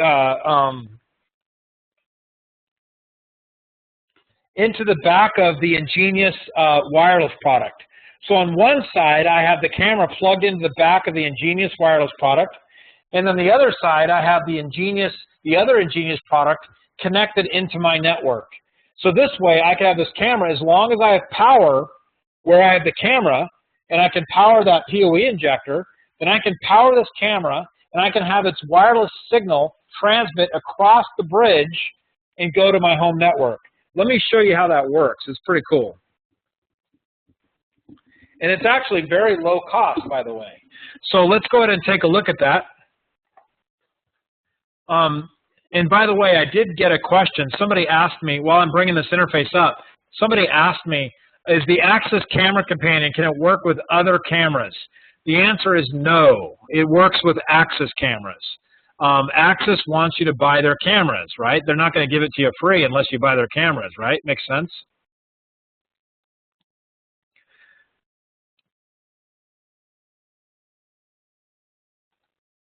All right, let me bring up the interface here. All right. So here's interface number one. This is the ingenious interface for the access point side. So this is the side of the ingenious configuration that plugs into my network. And basically, I've set it up as an access point. To show you how that's done, I go to operation mode, and I basically select the access point radio button.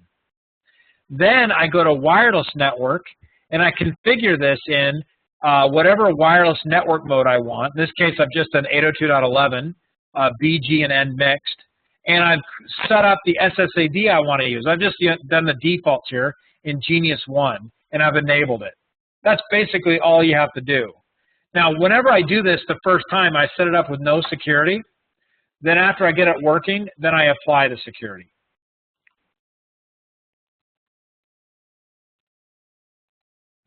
Okay, so then you go to the other side, in this case, the client bridge side, right? This is the interface of the client bridge. This is the other side. This is the side that you connect straight to the camera. So on the camera side, I'll go to operation mode, and I'll set this to be a client bridge mode. Then I go to wireless network. I do a site survey and scan for the SSID, find it, it's in Genius 1, and I accept it. After I'm done, then the camera will be able to transmit through the wireless bridge and get over to my network. And just to show you that that is indeed working, when I go to the Access Camera Companion, this P3364 is the camera that I have connected over the wireless network. So when I go to live mode, I'll click on my P3364 camera, and you can see me, hello.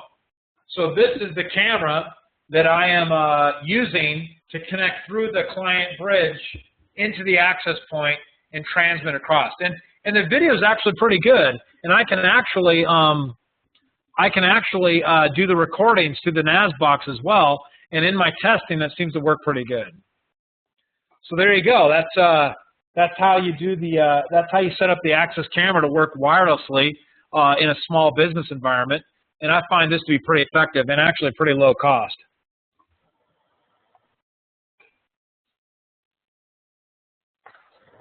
I have to take that camera off my back. It makes me nervous. All right, so there you go.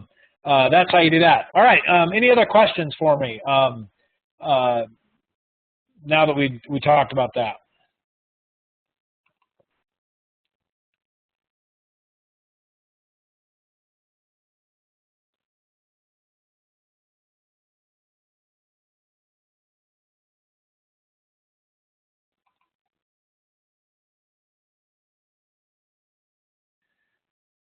All right, well, that's pretty much it. We covered everything I wanted to cover in the class today. So I do have time to answer any more questions if anybody has them, but we've pretty much concluded.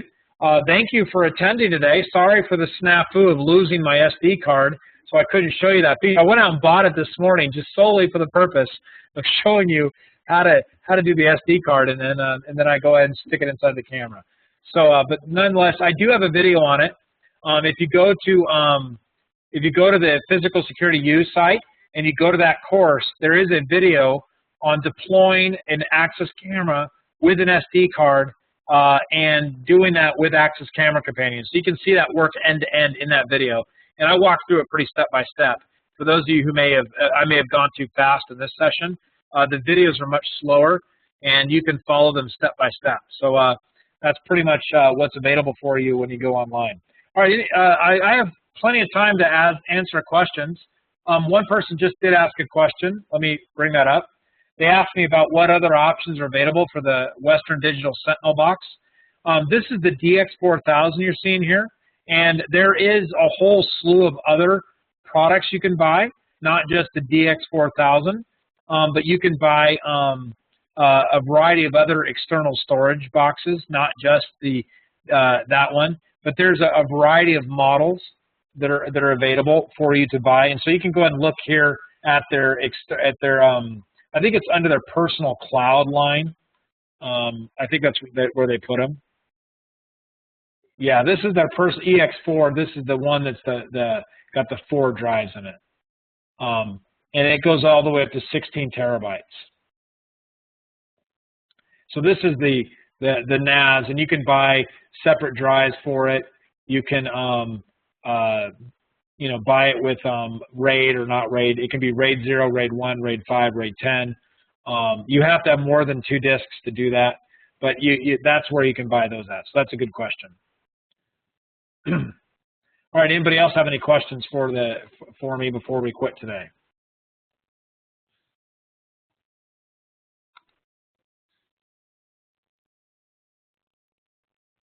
So, good question came up about HD video. So, let me see if I can show you that. There's a really good feature of the Access camera. Let me see if I can show you here.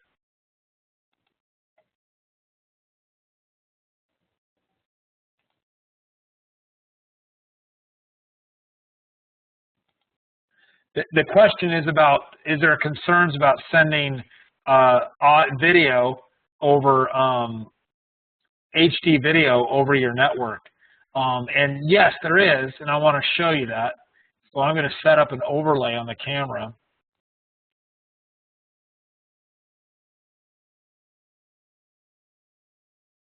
There we go. So I'm going to bring a camera into the view, and I know the WebEx video is not the best, but what I'm going to show you is in the Setup tab of the Access camera, you can go to Video and Audio, and I can check this box, include text, bits, and rate. So I've done that, and so now when I go to Live View on this camera, you can see the bit rate. And now I'm going to answer the other question about H.264.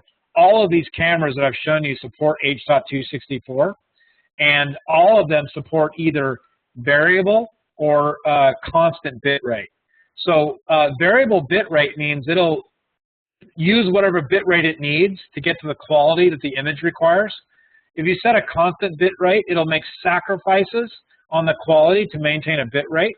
And so you can go either way with all of these cameras. Notice I'm using H.264 as my stream profile right now in this image. And notice right now that its bit rate is about it's about a 2 megabit bit rate with a 30 frames per second going on. So I've got about 2 megabits per second. So to answer your question, do the math, right? If I've got a 100 megabit network or I've got a 100 megabit interface on my server or whatever, then you can see how that could compound over time and cause you issue, right? So if I've got a workstation with a 100 megabit NIC, in fact, I can just really quickly use the really lame Windows 8 Task Manager now. Here you go. So I'm in the Windows Task Manager, and you can see the my Ethernet statistics. I'm right now, with the 3 or 4 video streams that I'm viewing right now, I'm at 2.2 megabits per second, right? And that's because I'm using H.264.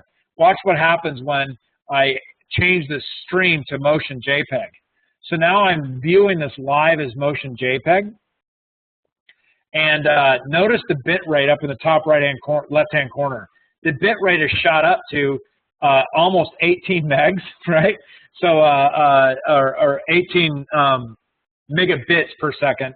So it's shot up pretty high. So motion JPEG really impacts you.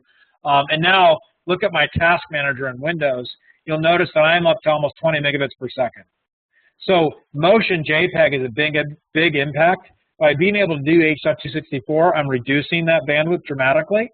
But obviously, you still have to compound them. Now, I can adjust the frame rate. I can knock the frame rate down lower, or I can knock the resolution down lower and really help this frame rate if I wanted to. I'm going to go and set this back to H.264 because I don't want my WebEx session to kill. But, you know, in Access Camera Companion, under the settings, you have the ability to adjust under the Customize section, you can adjust what maximum resolution you want or the maximum frame rate. So you can actually lower the frame rate, lower than what the camera is capable of, to make sure you don't overwhelm the workstation. It's obviously very important to have a video card. I mean, if you have a good video card, it'll offload most of the rendering, and that's what this checkbox down here is for, enable hardware rendering. You can actually offload most of the rendering to hardware. We all know that Microsoft's software rendering of video is deplorable at best. So if you can put a video card in and offload the hardware rendering, that's obviously the best. All right, any more questions? Good questions, by the way. See, you ask questions, we get into cool stuff. So ask more questions.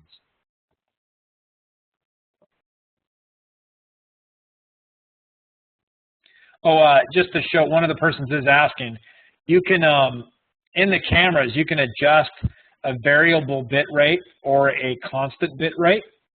And so you can, here's where we can adjust the frame rate. Right now, the frame rate is unlimited, meaning it'll go all the way up to 30 frames per second, but I can adjust the frame rate to be lower. Typically, you will adjust the frame rate to be lower. On your H.264 stream, do you see that? You can adjust this to be a constant bit rate or a variable bit rate. If you set it to be constant, realize you're going to have artifacts in your video.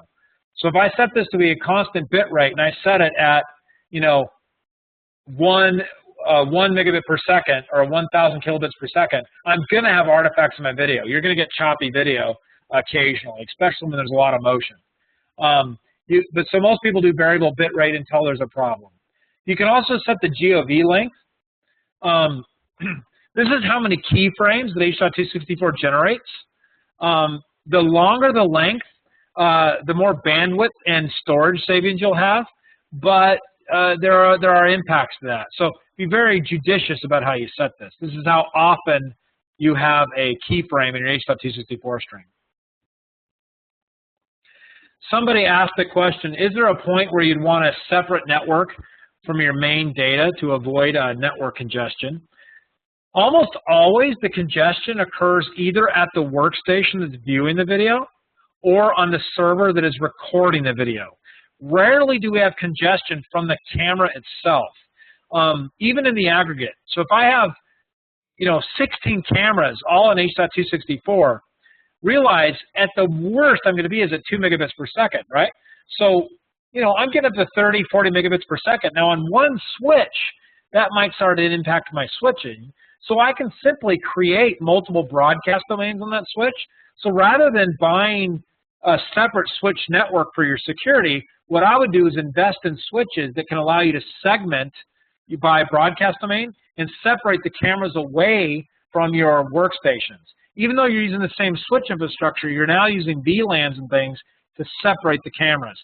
That's the mechanism I would use.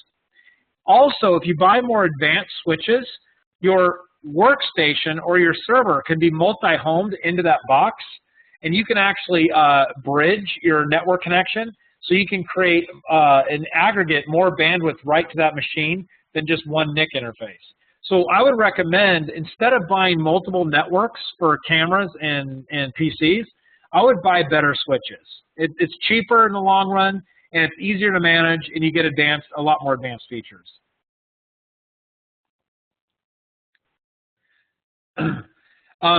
H.264 does not, so what happens with H.264 is it generates a keyframe.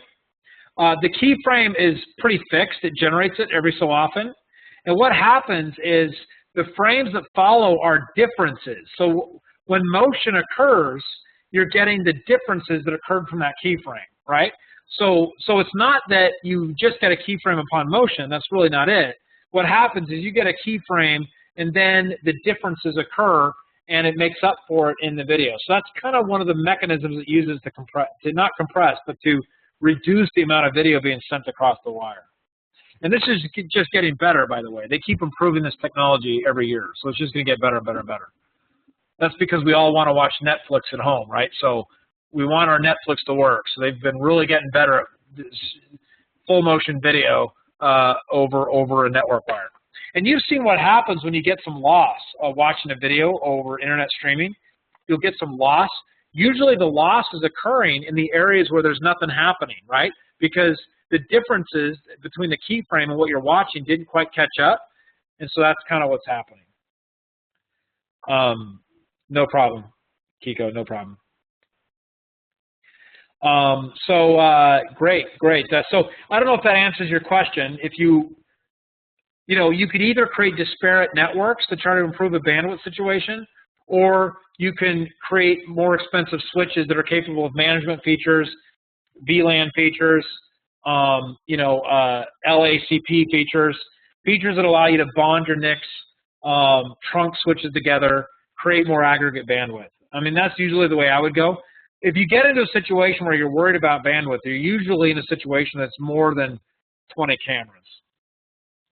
By the way, from the server perspective, network is always the bottleneck. Even with H.264, network is always the bottleneck, almost always. Obviously, speed of storage is an issue.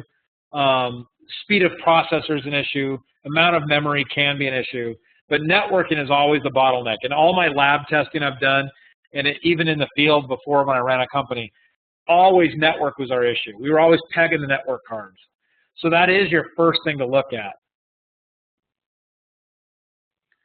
All right, any more questions? Good questions so far.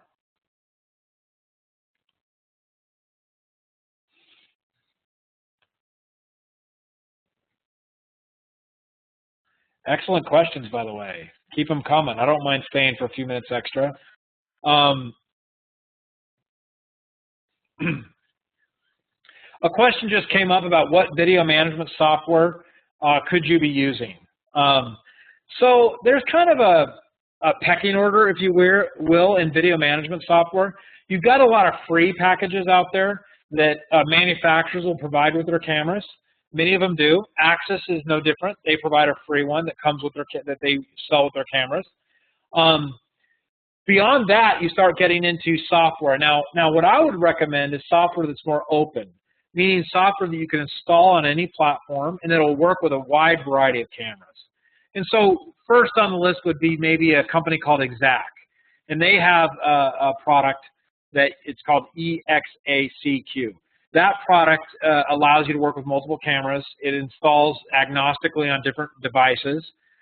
Then moving up from there, you get into higher end systems like Milestone, ONSSI, Genetec, and a variety of cameras like that. Then you have some other manufacturers like Bosch. Bosch produces a software package for recording video on their cameras, but it also works with other cameras. So many manufacturers are like that. Toshiba, Bosch, several of them are like that, where they will create a camera package for their stuff, but they'll also work with other cameras. And this is where the ONVIF standard kicks in. They usually will work with their cameras, but then they will support ONVIF for cameras that support the ONVIF standard. So those are some of the alternatives. Vivotech, somebody just mentioned that one. That's another one. I obviously mentioned the ones that are you know, on Ingram's line card, but there's Vivotech, and there's a lot of them. I mean, I could probably sit here and go through with you and Google around. We could probably find a couple hundred of them.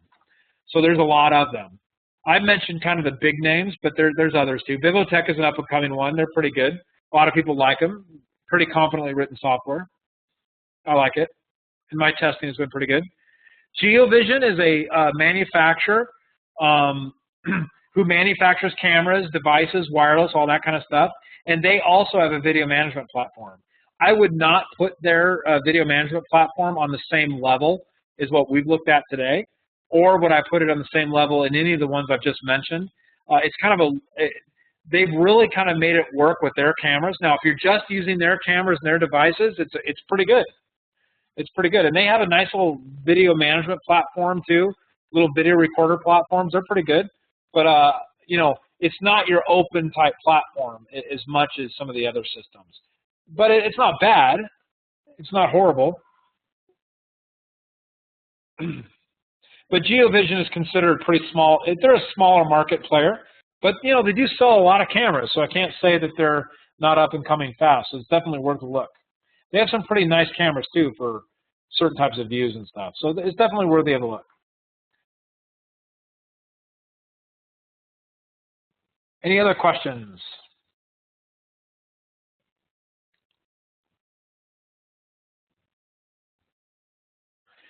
Remember, my goal today was to show you,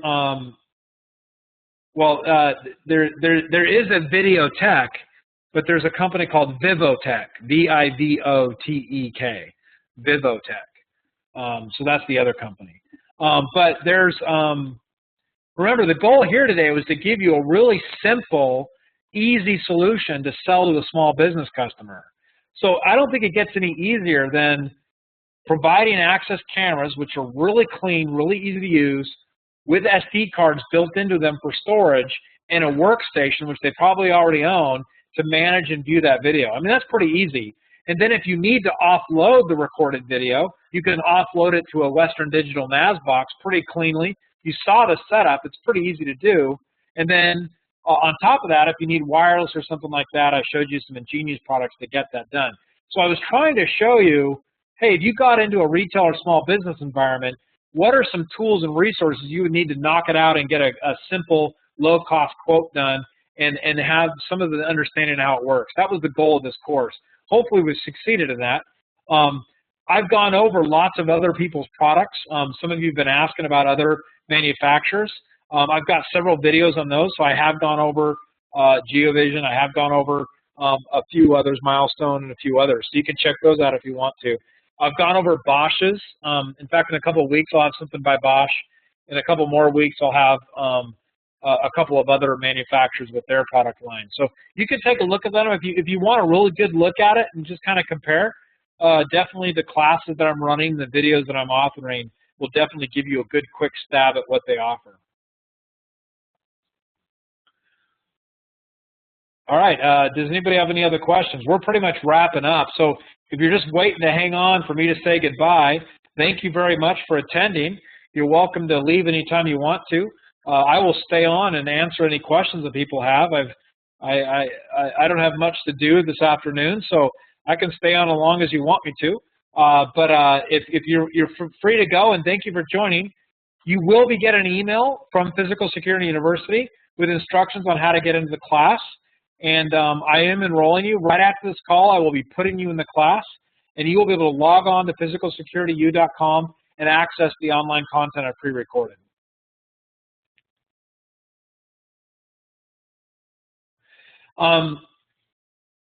Somebody asked me the question, a lot of VMSs seem to be kind of laggy in terms of loading a configuration or loading a video or loading a camera. It's just the nature of the beast. There's lots of things going on there. Some of the video management systems want to detect the camera settings. Some of them actually want to apply settings. A lot of them are authenticating to make sure they can. Some of them are waiting to buffer the H.264 stream before they start to display it, which is usually why we wait. So you got lots of reasons why a wait is occurring. Oh, something I forgot to show you on the Access Camera Companion, you can adjust, well, you can on this, sorry, not on this version, but on, oh no, it is, here's the jump back. So I've got a 5-second jump back. So I can actually jump back instantly 5 seconds on a video I'm watching live. I can jump this up, but it's got to build that 5-second buffer at the very minimum. But you can jump that higher or lower. But obviously, if you jump that higher, you're going to wait longer for that video to load. Some VMSs are better than others. I just have to be honest with you. Some of them are really clean at loading video and real simple, but don't have many features. So you get more features, you just have to wait for it to load. That's just kind of the way it is. Somebody asked me about Milestone. Is Milestone able to do preset locations? Absolutely. Milestone does preset locations. You can do patrol actions, start, stop, certain times, either as a function of the camera or as a function of Milestone. And Milestone will do both. So Milestone will either use the camera's built-in features or it'll use its own features. And you can do both. You can make them event-driven based on time of day, based on motion, based on input to the camera, based on output of the camera, based on analytics, or based on sound, based on a whole wide variety of things. So all of those are event-driven features of Milestone, which is, by the way, why you would buy something like Milestone instead of Access Camera Companion or Access Camera Station, right?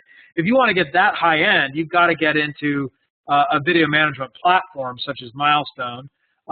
Access Camera Companion isn't going to do it for you. And if your customer wants those kind of features, they probably got the money for it. So you would not use Access Camera Companion for that. That was a great question. All right, once again, if you are done with the class, you can sign off, or you can stay on and ask questions or hear me answer questions. I don't mind at all.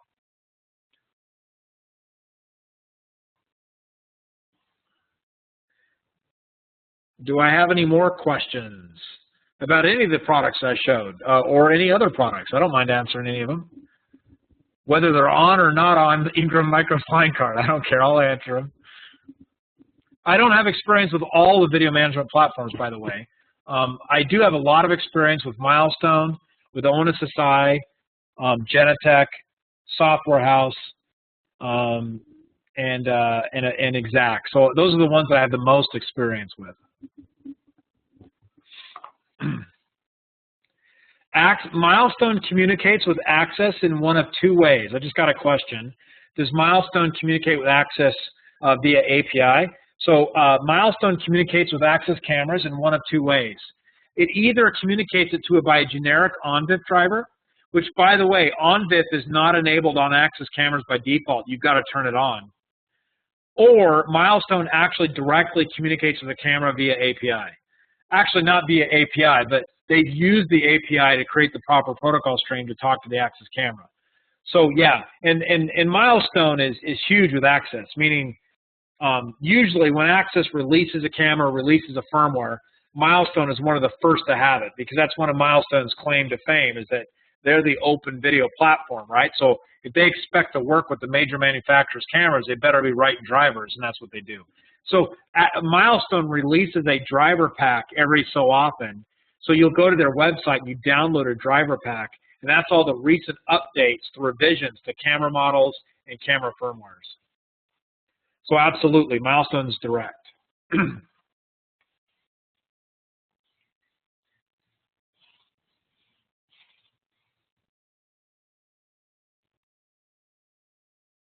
Great. Any other questions for me?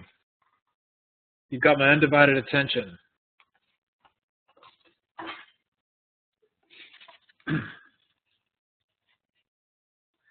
All right, if you're just leaving us, just one last reminder, you'll be getting an email. We will be enrolling you in the course on physicalsecurityU.com, and you'll have access to all my pre-recorded videos I've done on all the topics we covered today. So if today was too fast-paced and too in-depth, there'll be plenty of opportunity for you to go through those videos once you have access to the course. But your entry fee to get access to the course was to participate in this web conference.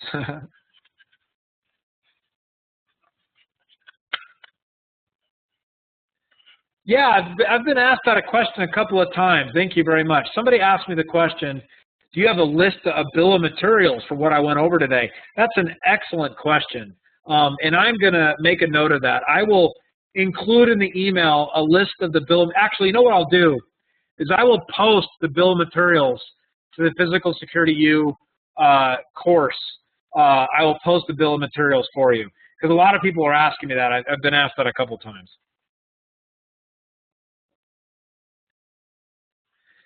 Somebody asked me about Milestone, if their free version has the same functions for a smaller number of cameras, and the answer is absolutely no. Milestone Go is really limited in features. I mean, it does have some good features, but you know what, to be honest with you, I wouldn't use Milestone Go. I mean, I like it, it's cute, but if I was doing a small installation with 5 or 6 cameras, I would use this Access Camera Companion. It's free, pretty powerful, or I would use Access Camera Station. So either one of those two, I would use all Access cameras in those because, you know, in a small installation, I want it clean and I want it easy. It's all one camera manufacturer. Don't have to jack around with it. That's what I would do. But, you know, if you really want to kind of move up the scale from Go to Milestone Essentials to Milestone Professional and on your way up, then yeah, but it is limited in features. On their website, they tell you what the features are and what the limitations are. But you got limitations on recordings, you got limitations on certain features you can do, and certain views you can show. So there's lots of things with the Go version. How many people can connect to it to view it? So you got all sorts of limitations in the Go version. Still, it's pretty good software. I mean, the Milestone interface is great, right? I mean, this Access software, companion software, was a pretty good interface. I like it a lot, but the Milestone interface is definitely very clean. Very good interface.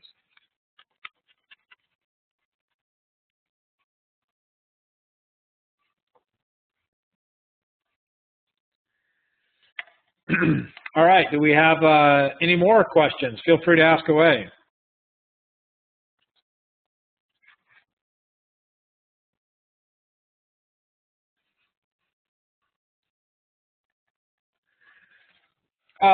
Somebody asked me the question, when you're scoping a project, what are some of the biggest questions to ask when you're scoping a project?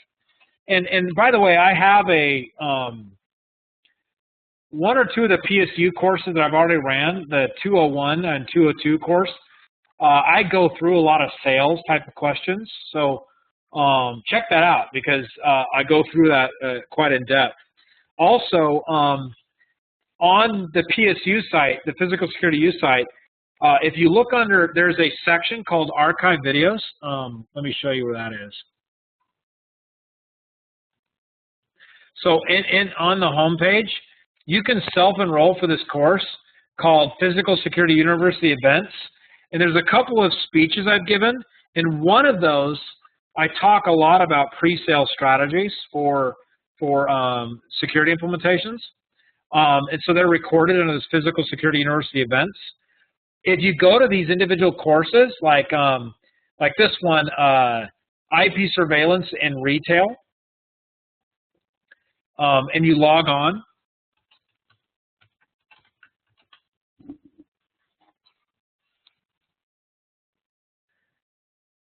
I have, there is an online course content, but I've also archived the entire training I did.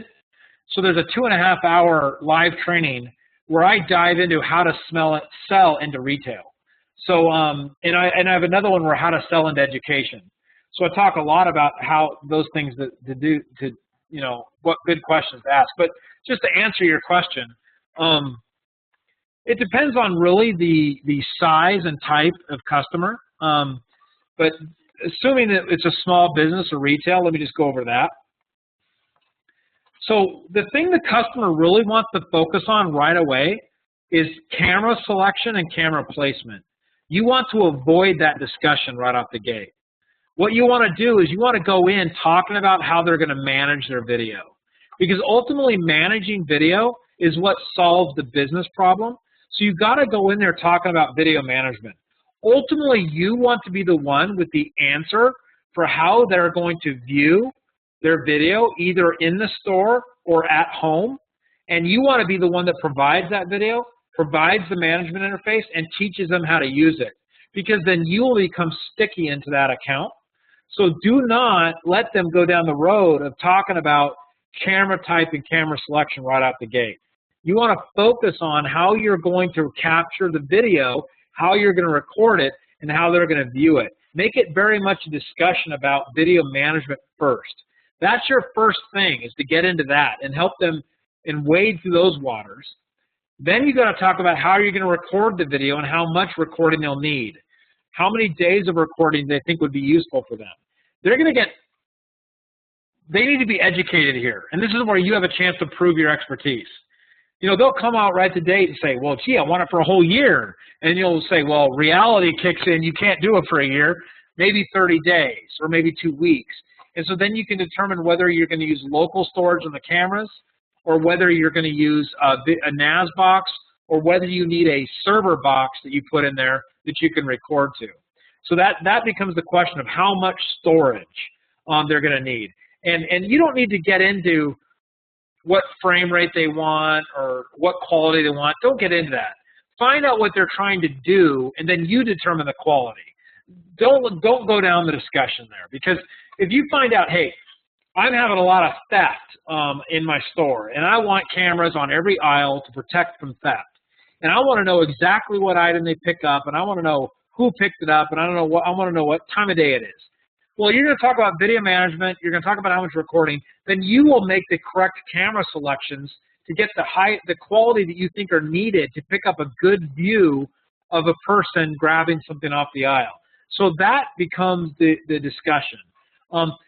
Then you can kind of move your way to the edge. So once we've solved the storage question, now we can talk about what their network is like. Do they need any additional network infrastructure? Do they need some additional switches? Do they need a good workstation for viewing the video on? So you can start talking about those things, and then you can move into, okay, where do we want to place these cameras? How do we want to catch the bad guy?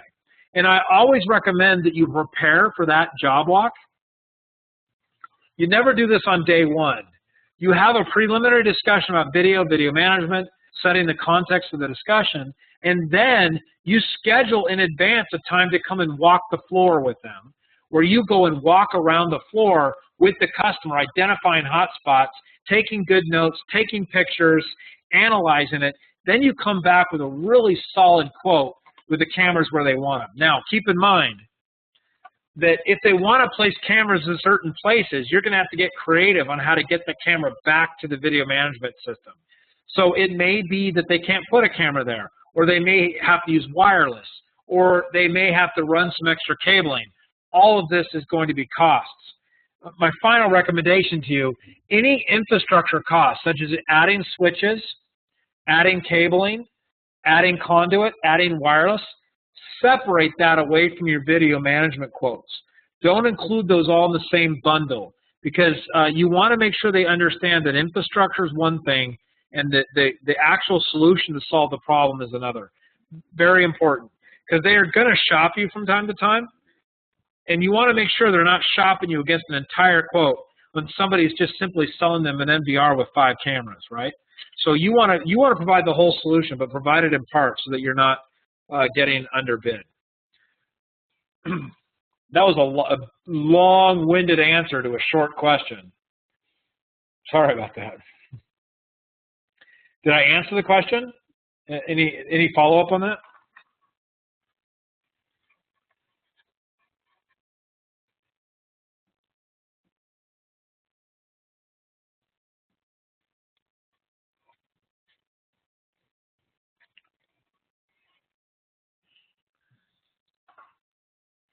All right, it looks like our audience is running out of steam.